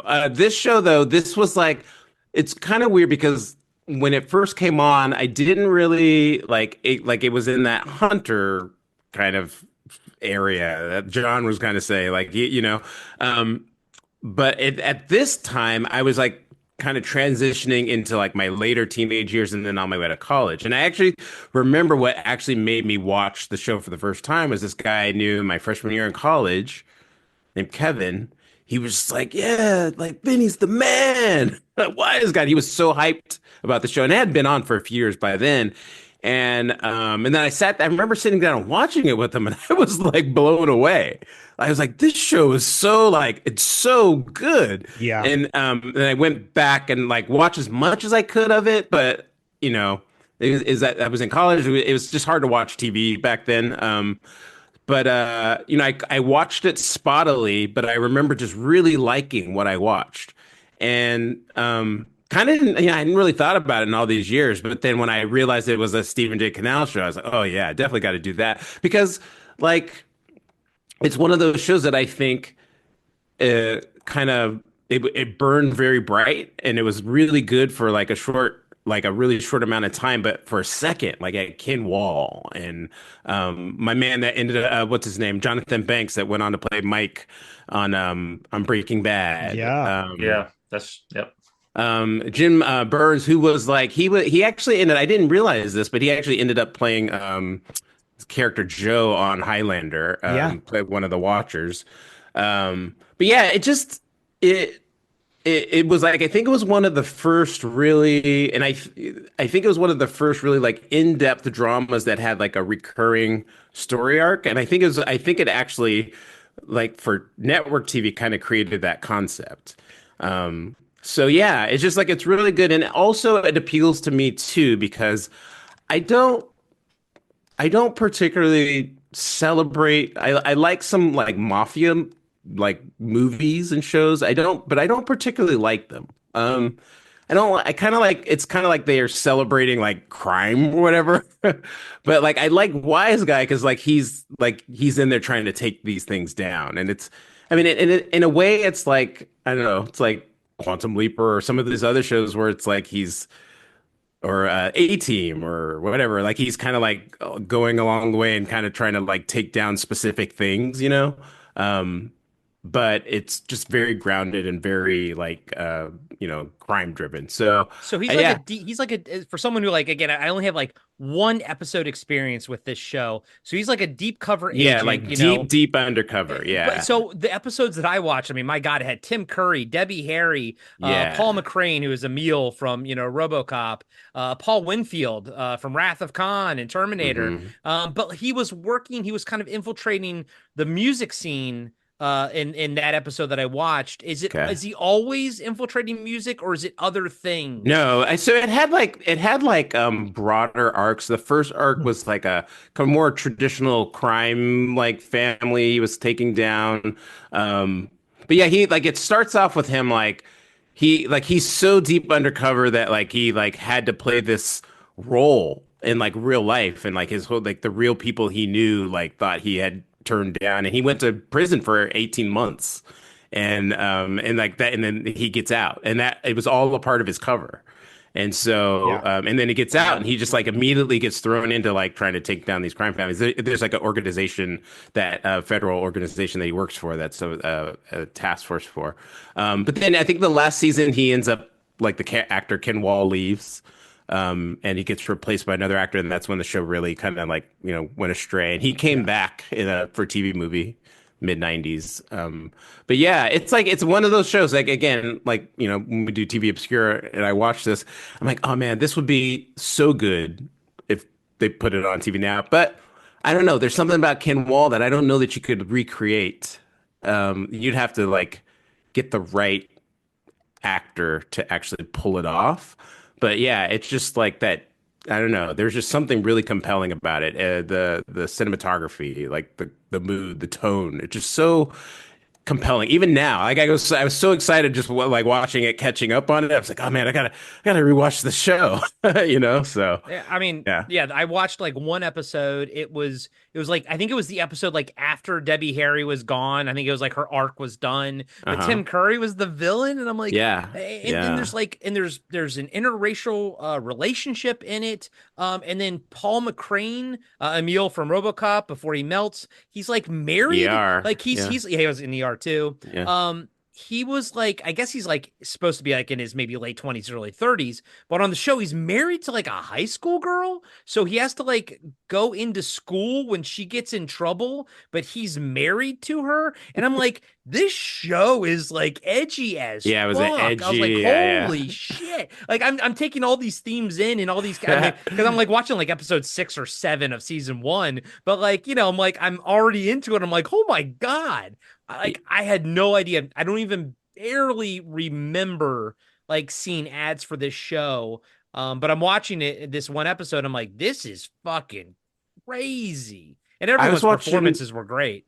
I was watching the TV movie, and there was like I mean, this was like mid '90s, but there was a kind of like a higher up guy. He was like kind of sleazy FBI type that was overseeing everything, and I think he was like just hooking up with dudes and women, I think, but like it was so like for TV, like in the mid Yeah.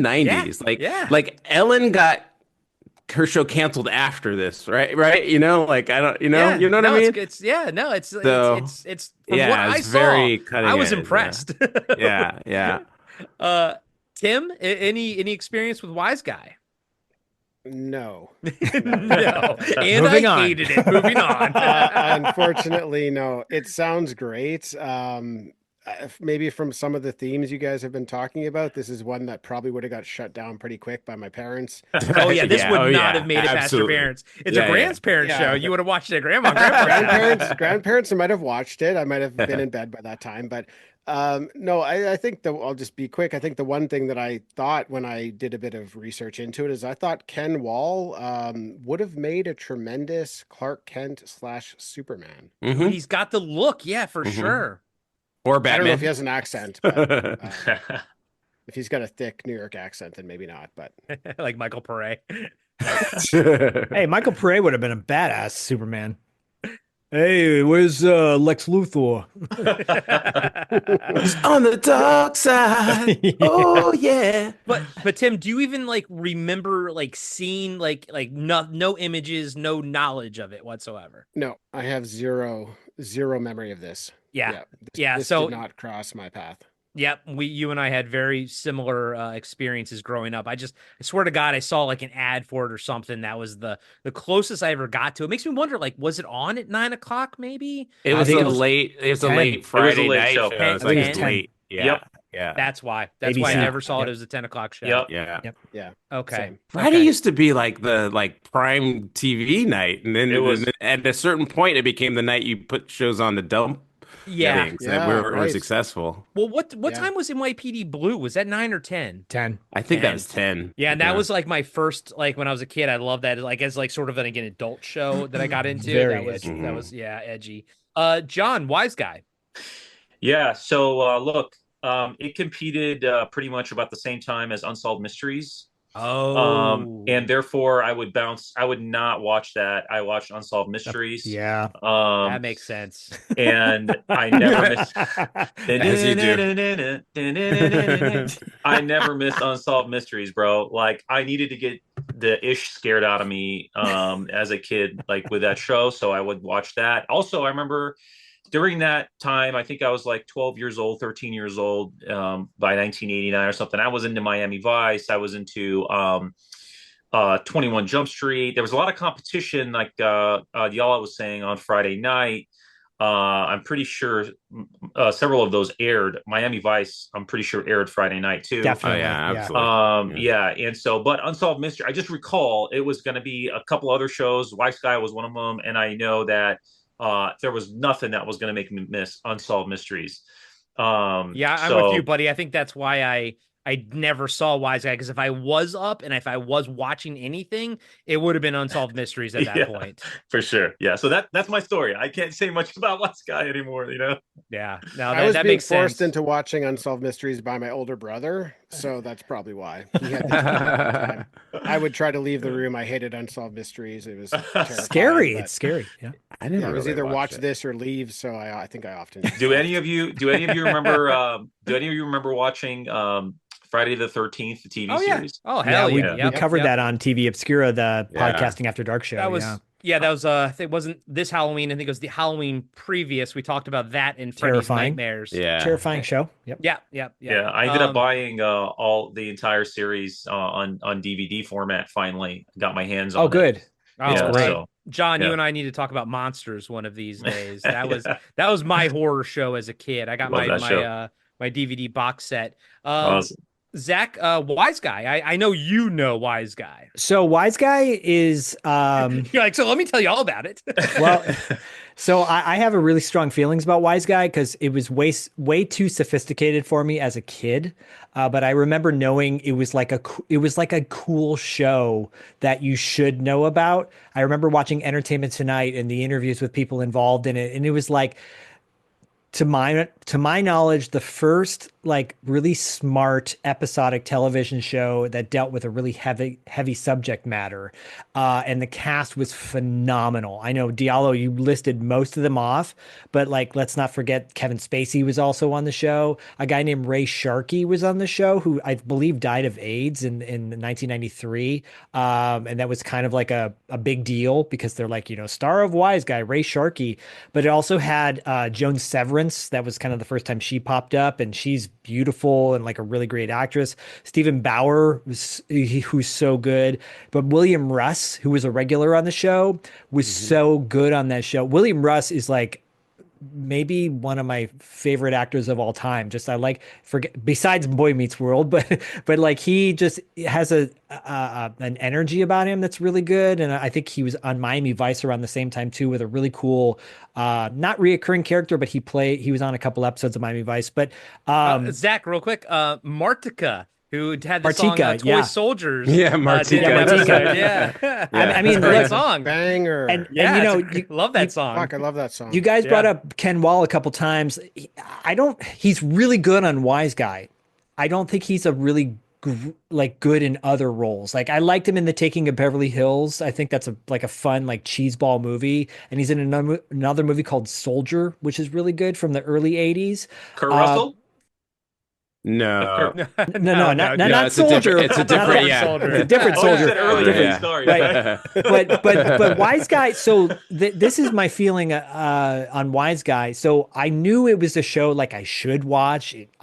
This show should be something I watch when I get older, and I did when it came out on DVD. And I bought the DVD box set. I actually have all of the box sets of Wise Guy. I bought that at the same time I bought Crime Story, the Michael Mann produced show, which is phenomenal as well. And I'm like, this show is so good. When everyone was going gaga over The Wire, oh, you got to watch The Wire. It holds up. Just keep watching The Wire. I'm sure it's great. I tried watching it, but it wasn't the same vibe for me as watching Wise Guy. I watched Wise Guy and I was like, I love this show. You're right, Diallo. Like the last season really tapers off. I think a lot of these shows, the last season or two is really when the wheels fall off the A-team truck, so to speak. But this one, like the first couple of seasons, I implore people to go check it out. Find a way to watch it. It's free on whatever. Wise Guy's a great show. So I'm glad, Diallo, I'm glad you brought it to the table. And I'm glad, Silk Stockings will have its day. It will have its evening down the road when we cover Baywatch Nights as well. So There you go. There you go. Trust us, guys and gals. We have a giant list of TV Obscura TV shows that we're going to just cover. gets longer and longer. It keeps getting longer and longer. Zach, the show that I watched the hell out of as a kid, 21 Jump Street, and that was on from 1987 to 1991.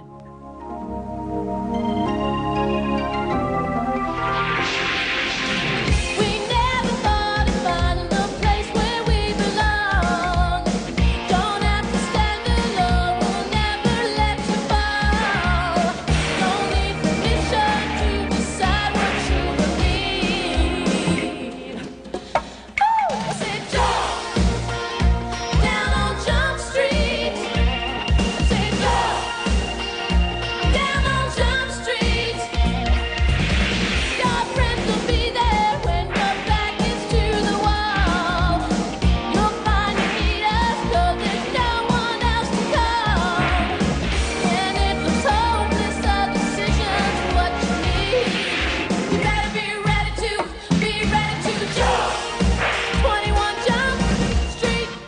when we were talking about what shows we're going to choose from Stephen J. Cannell's like wheelhouse, and Diallo's like, why are you not going with Riptide? Riptide is the show you got to go with.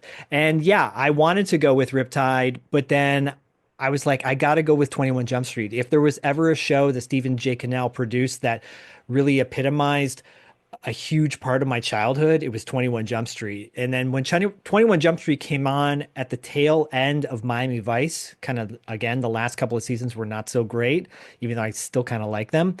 But I was at an age when all I wanted to do was watch cop shows or action shows. And then this show comes on about a bunch of kids, well, not kids, but cops playing kids in school and looking like rock stars. Like their style, I wanted to be Johnny Depp so bad. I wanted to be Dustin Nguyen so bad. I wanted to be Peter DeLuise so bad, and eventually Booker. Not his eyebrows, by the way, because Richard Grieco's Booker eyebrows back in the day were a little like overplucked.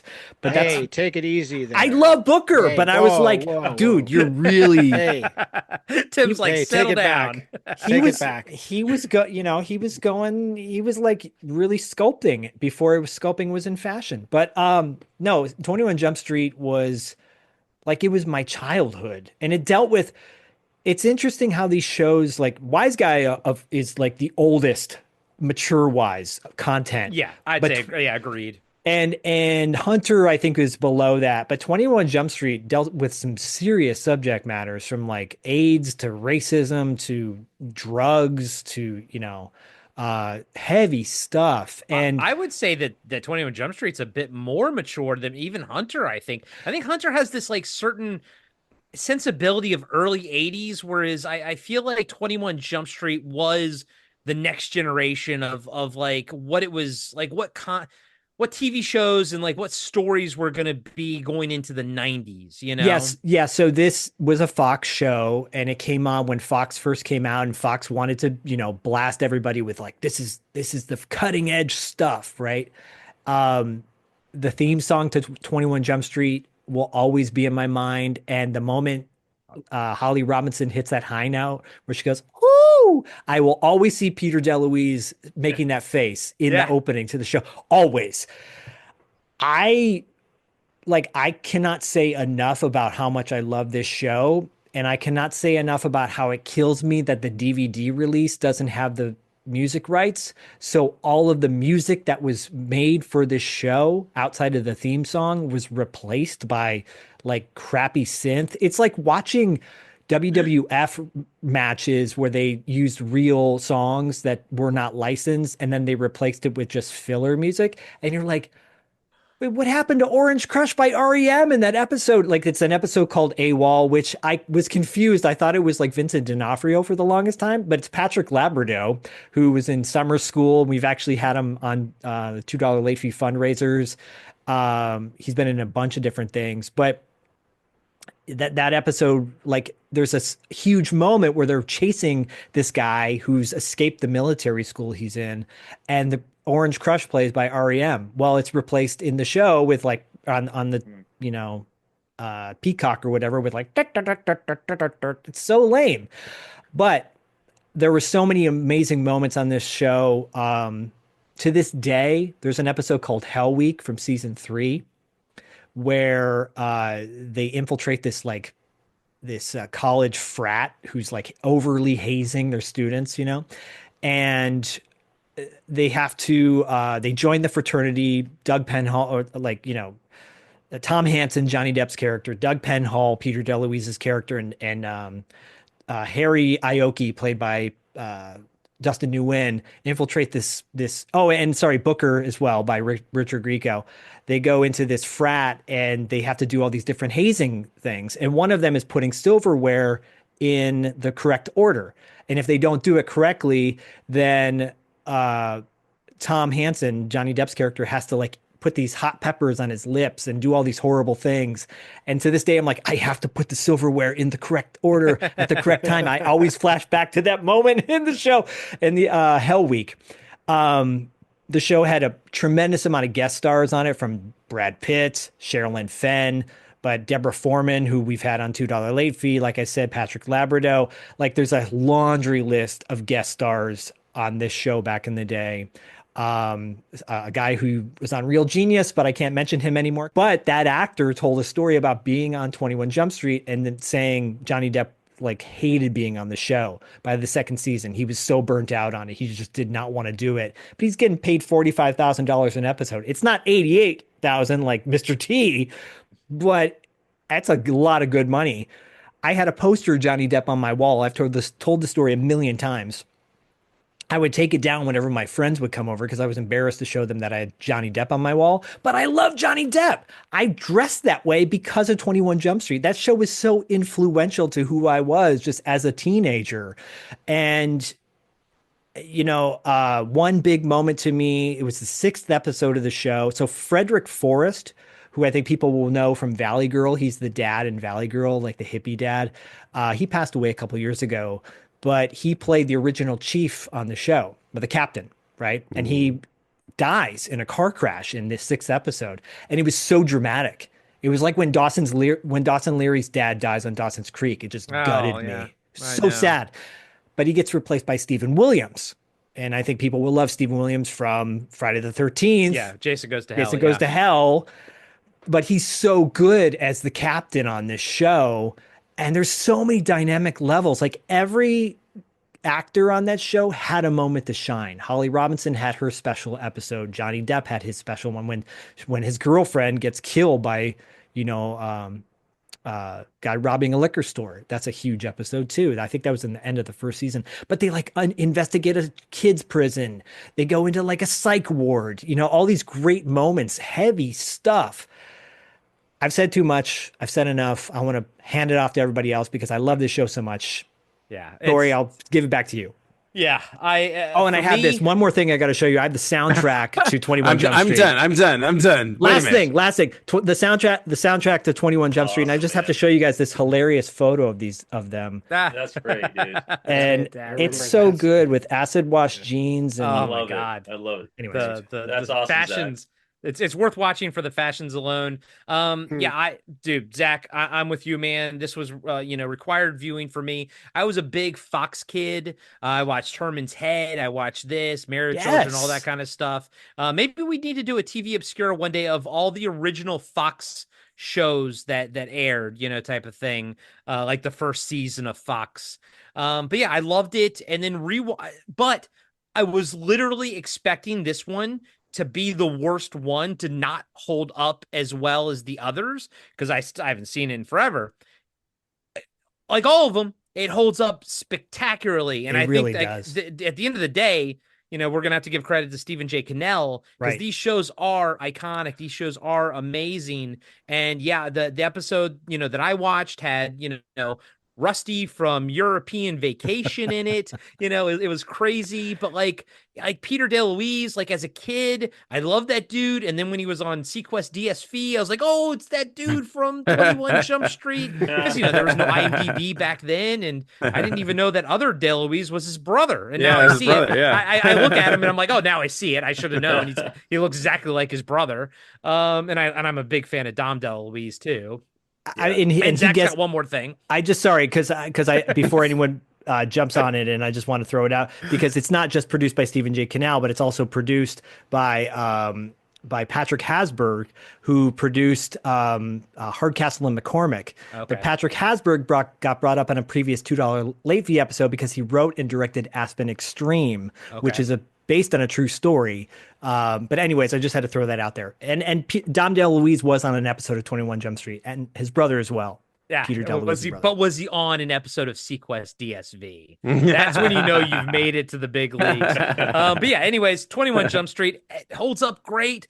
The opening theme song is fantastic, and again, like all of these, most of these episodes, except for Wise Guy, like I'm listening to all these theme songs. I haven't heard them in 30 some years, and I'm just like sitting there like the Matrix. It's just like flooding into me, and I'm like, oh my God, I'm eight again.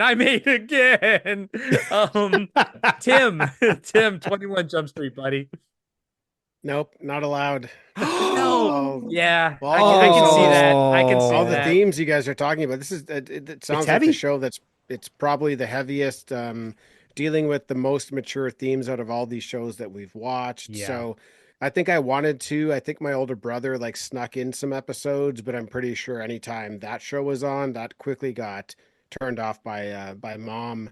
Um, so my 21 Jump Street was Booker when I was 13 and I moved out and I didn't have mom making all the rules anymore. So I just watched Booker. No, I didn't move out. I'm just kidding. But I was like, what? I know. I was like, well, there's a story here. Yeah, I was like, no, Tim, stop everything. You got to talk about this. I stopped caring about what mom thought, so I would watch whatever I wanted to watch. Good But for yeah, you. so I caught the tail end of it. I also wonder if maybe it was a little bit too mature for myself as well. So Zach is a couple years older than me. My brother was a couple years older. I think maybe some of those themes just didn't quite hit for me at my age as well. And if I was a little bit older, I think maybe it would have struck a bit more a chord for me. So I actually think it was a combination of me being too young and then just not being allowed to watch that one. But I definitely have caught moments and I've probably seen an episode or two, but I don't have a lot. I don't have a lot to say or remember about 21 Jump Street.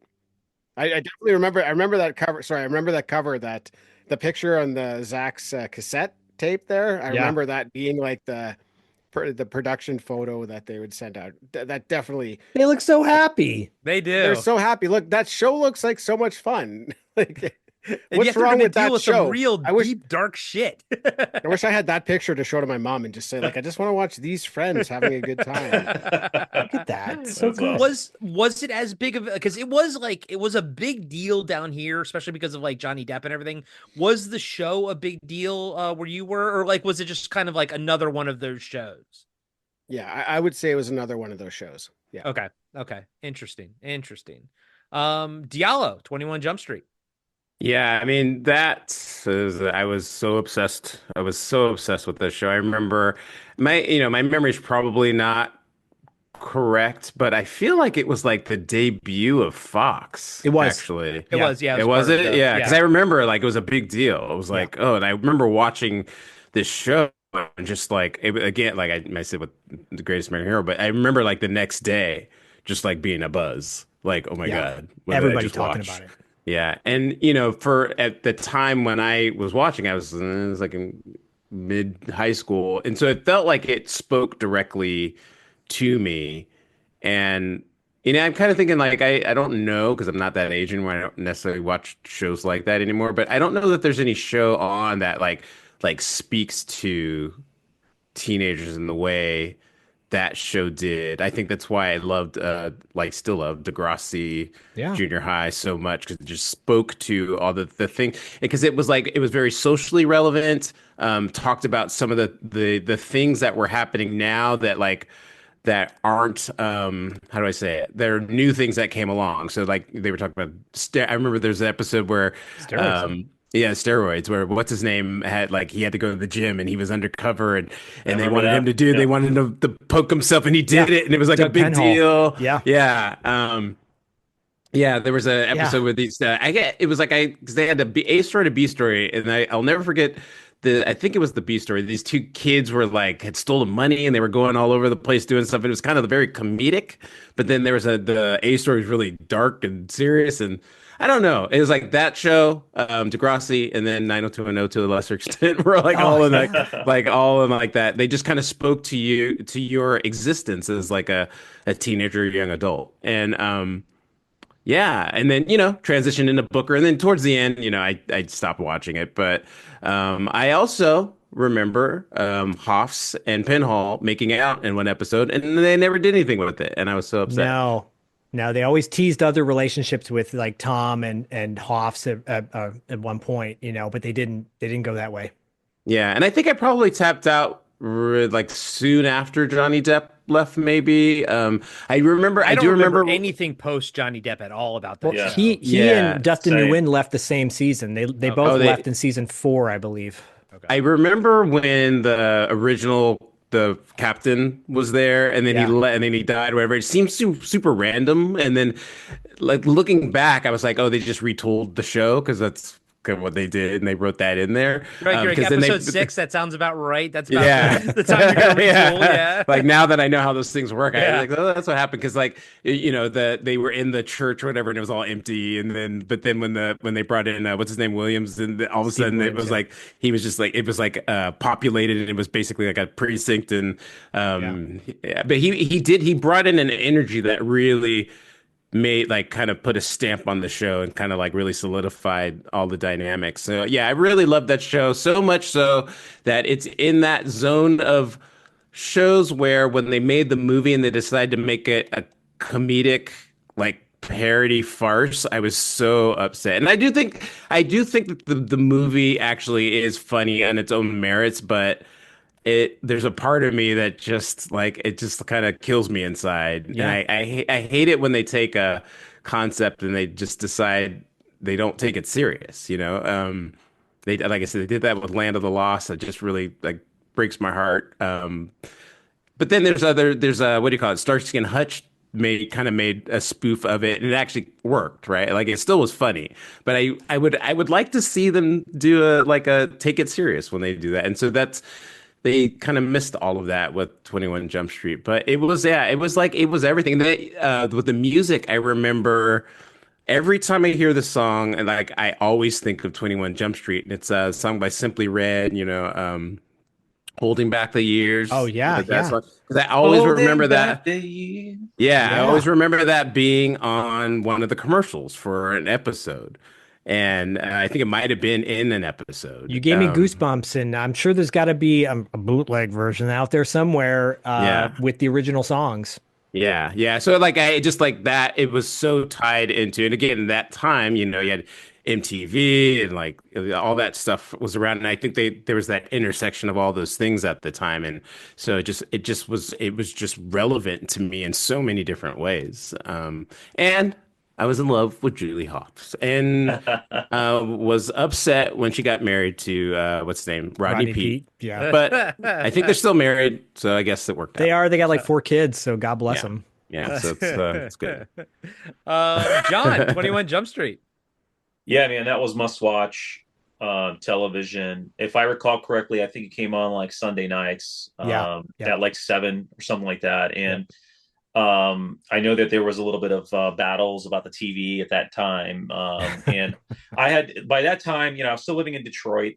And so to me, a lot of the just the content was very kind of like I just enjoyed watching that kind of stuff. And by the time that show came on, I had my own television in my room. So I was able to actually catch it and not really fight with anybody. So I got a lot of episodes in.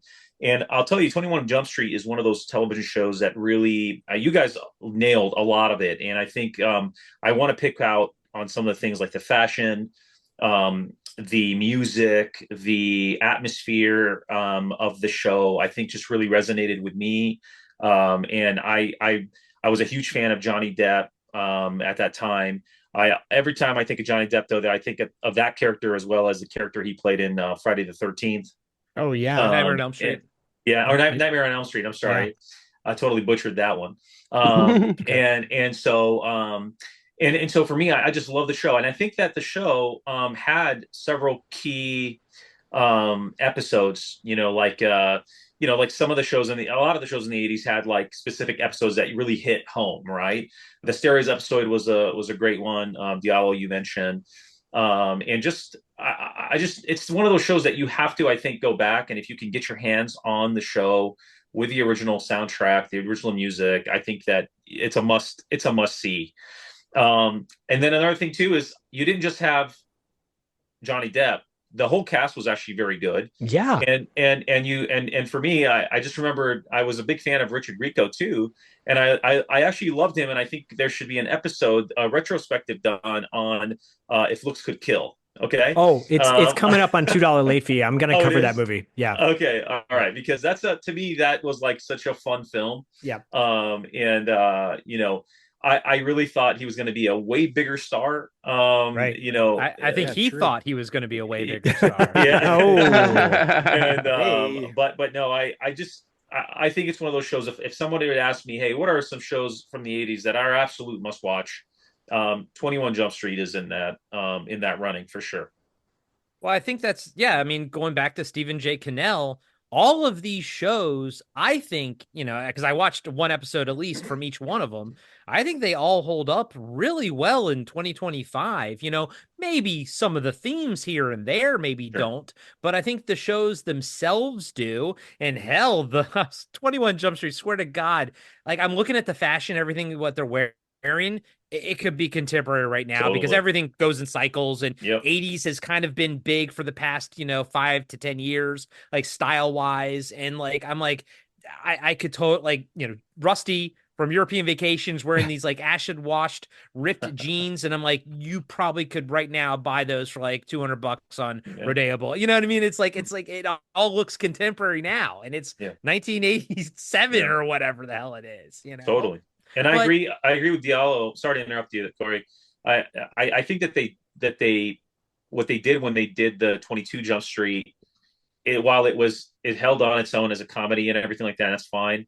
I just think that when they do things like that, sometimes they kind of do a disservice to modern audiences of not actually like taking advantage of the themes that were within the original shows and actually making them contemporary and really hitting home on some of these harder themes. It's a lot easier, I think.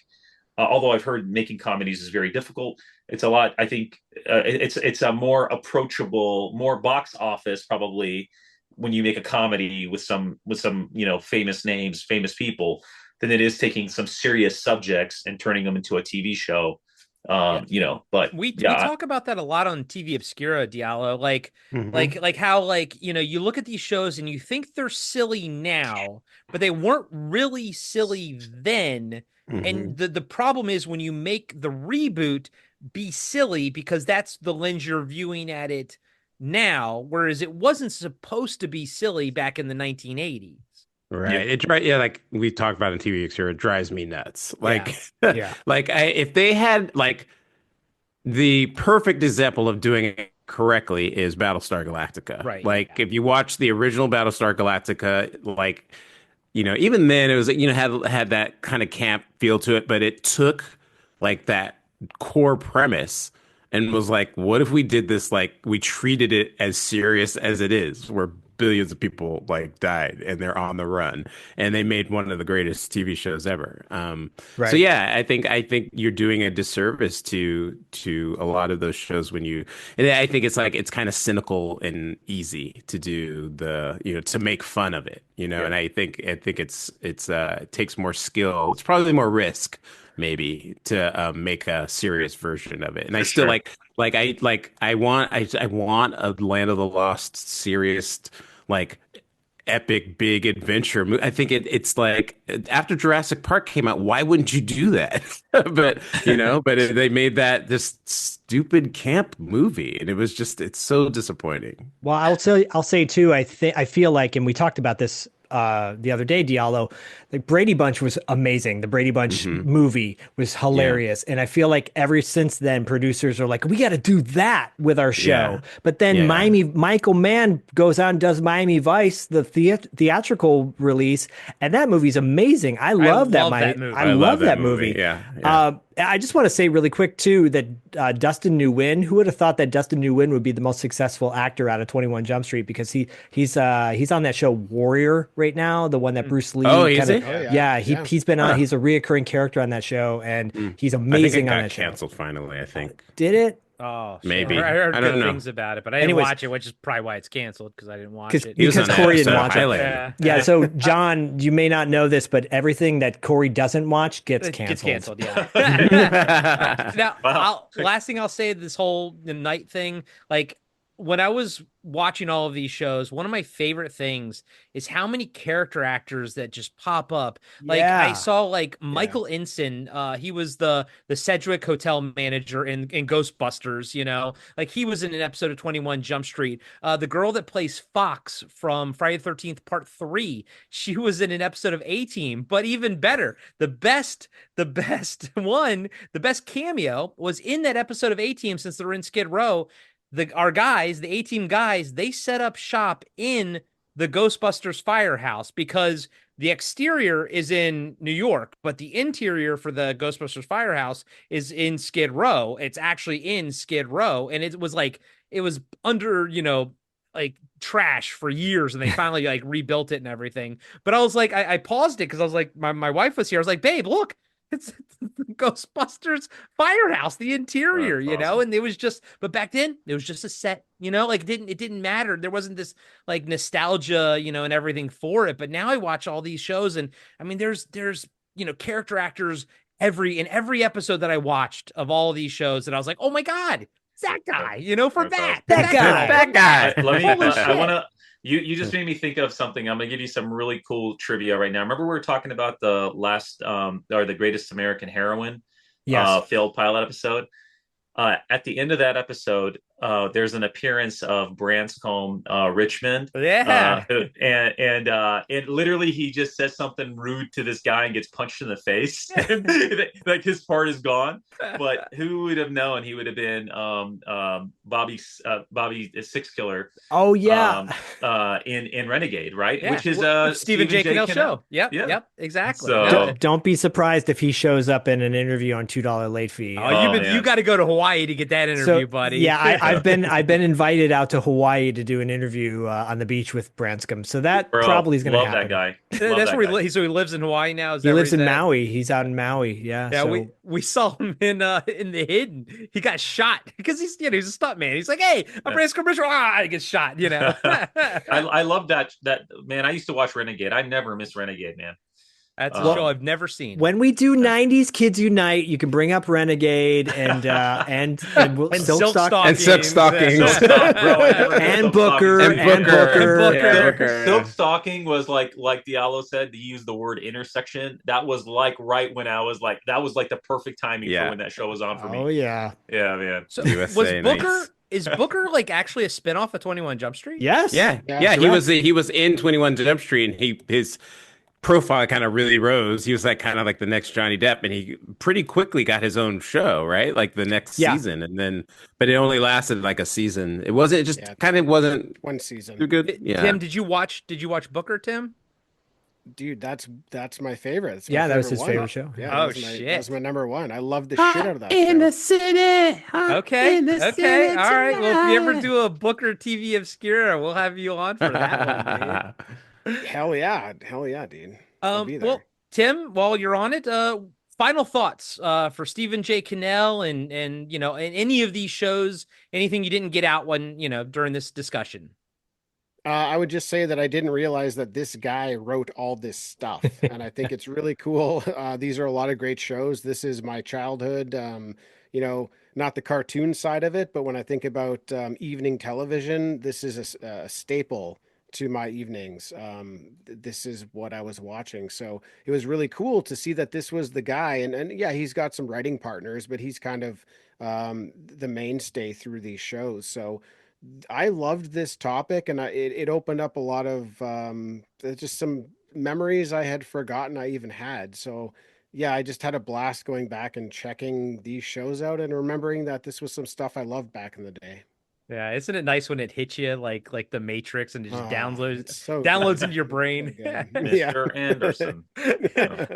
And Tim, plug your show, Talking Back, and where can everybody find It's you? all good. Check the show notes.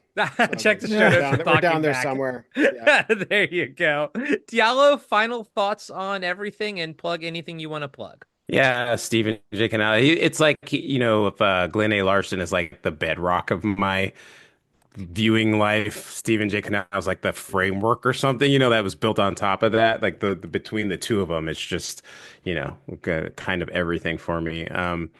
But yeah, you can. I actually just did a website for another review you didn't ask for, so you can catch those episodes there along with the blog version if you don't want to listen to me rant for 5 minutes.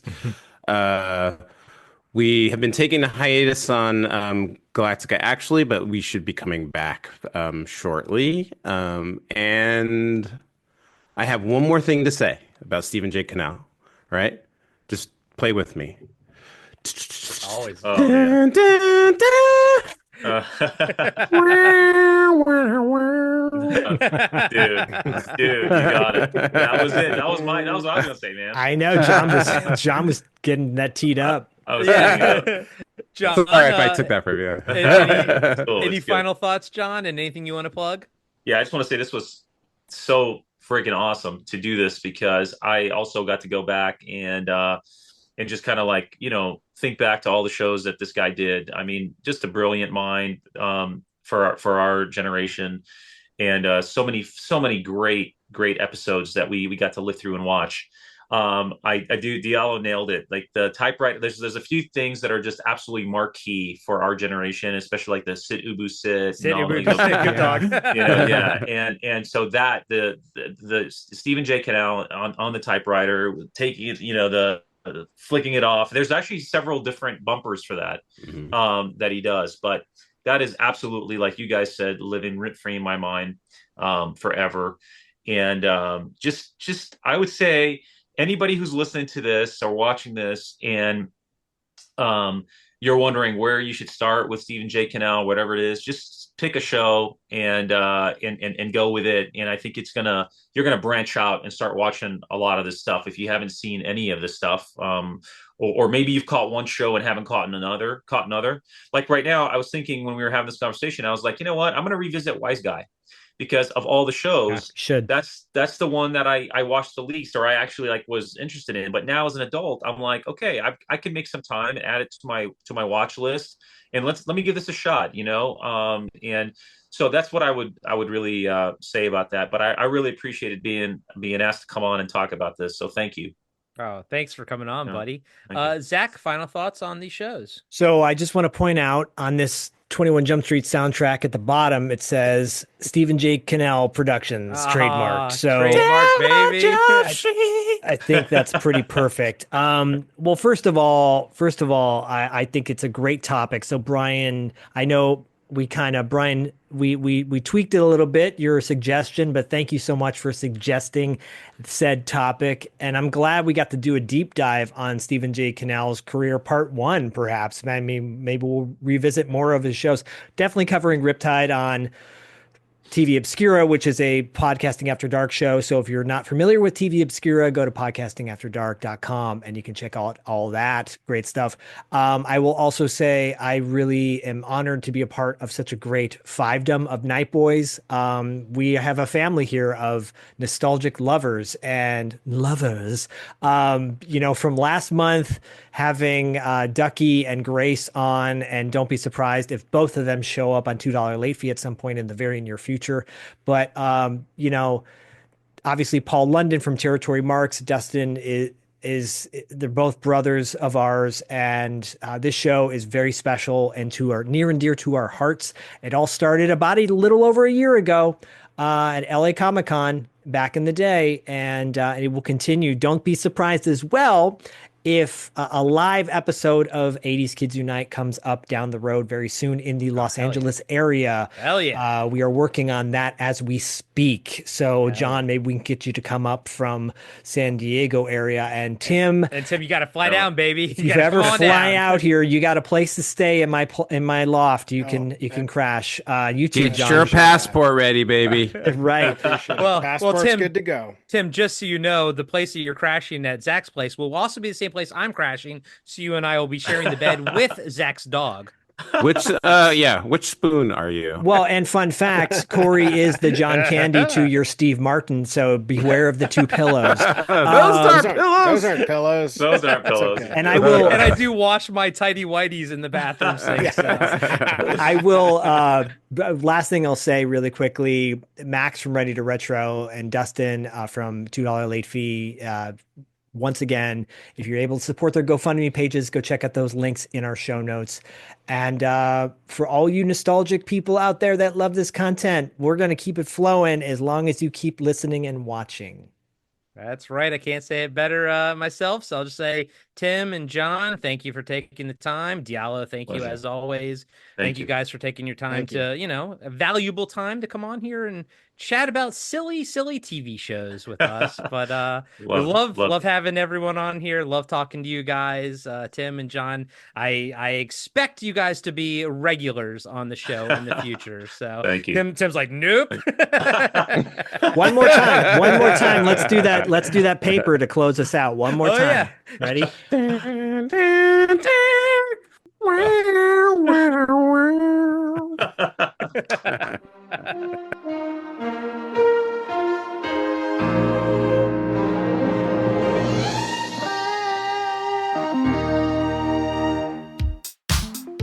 '80s Kids Unite is brought to you by Hungry Hungry Hippos, the loudest tabletop game in history.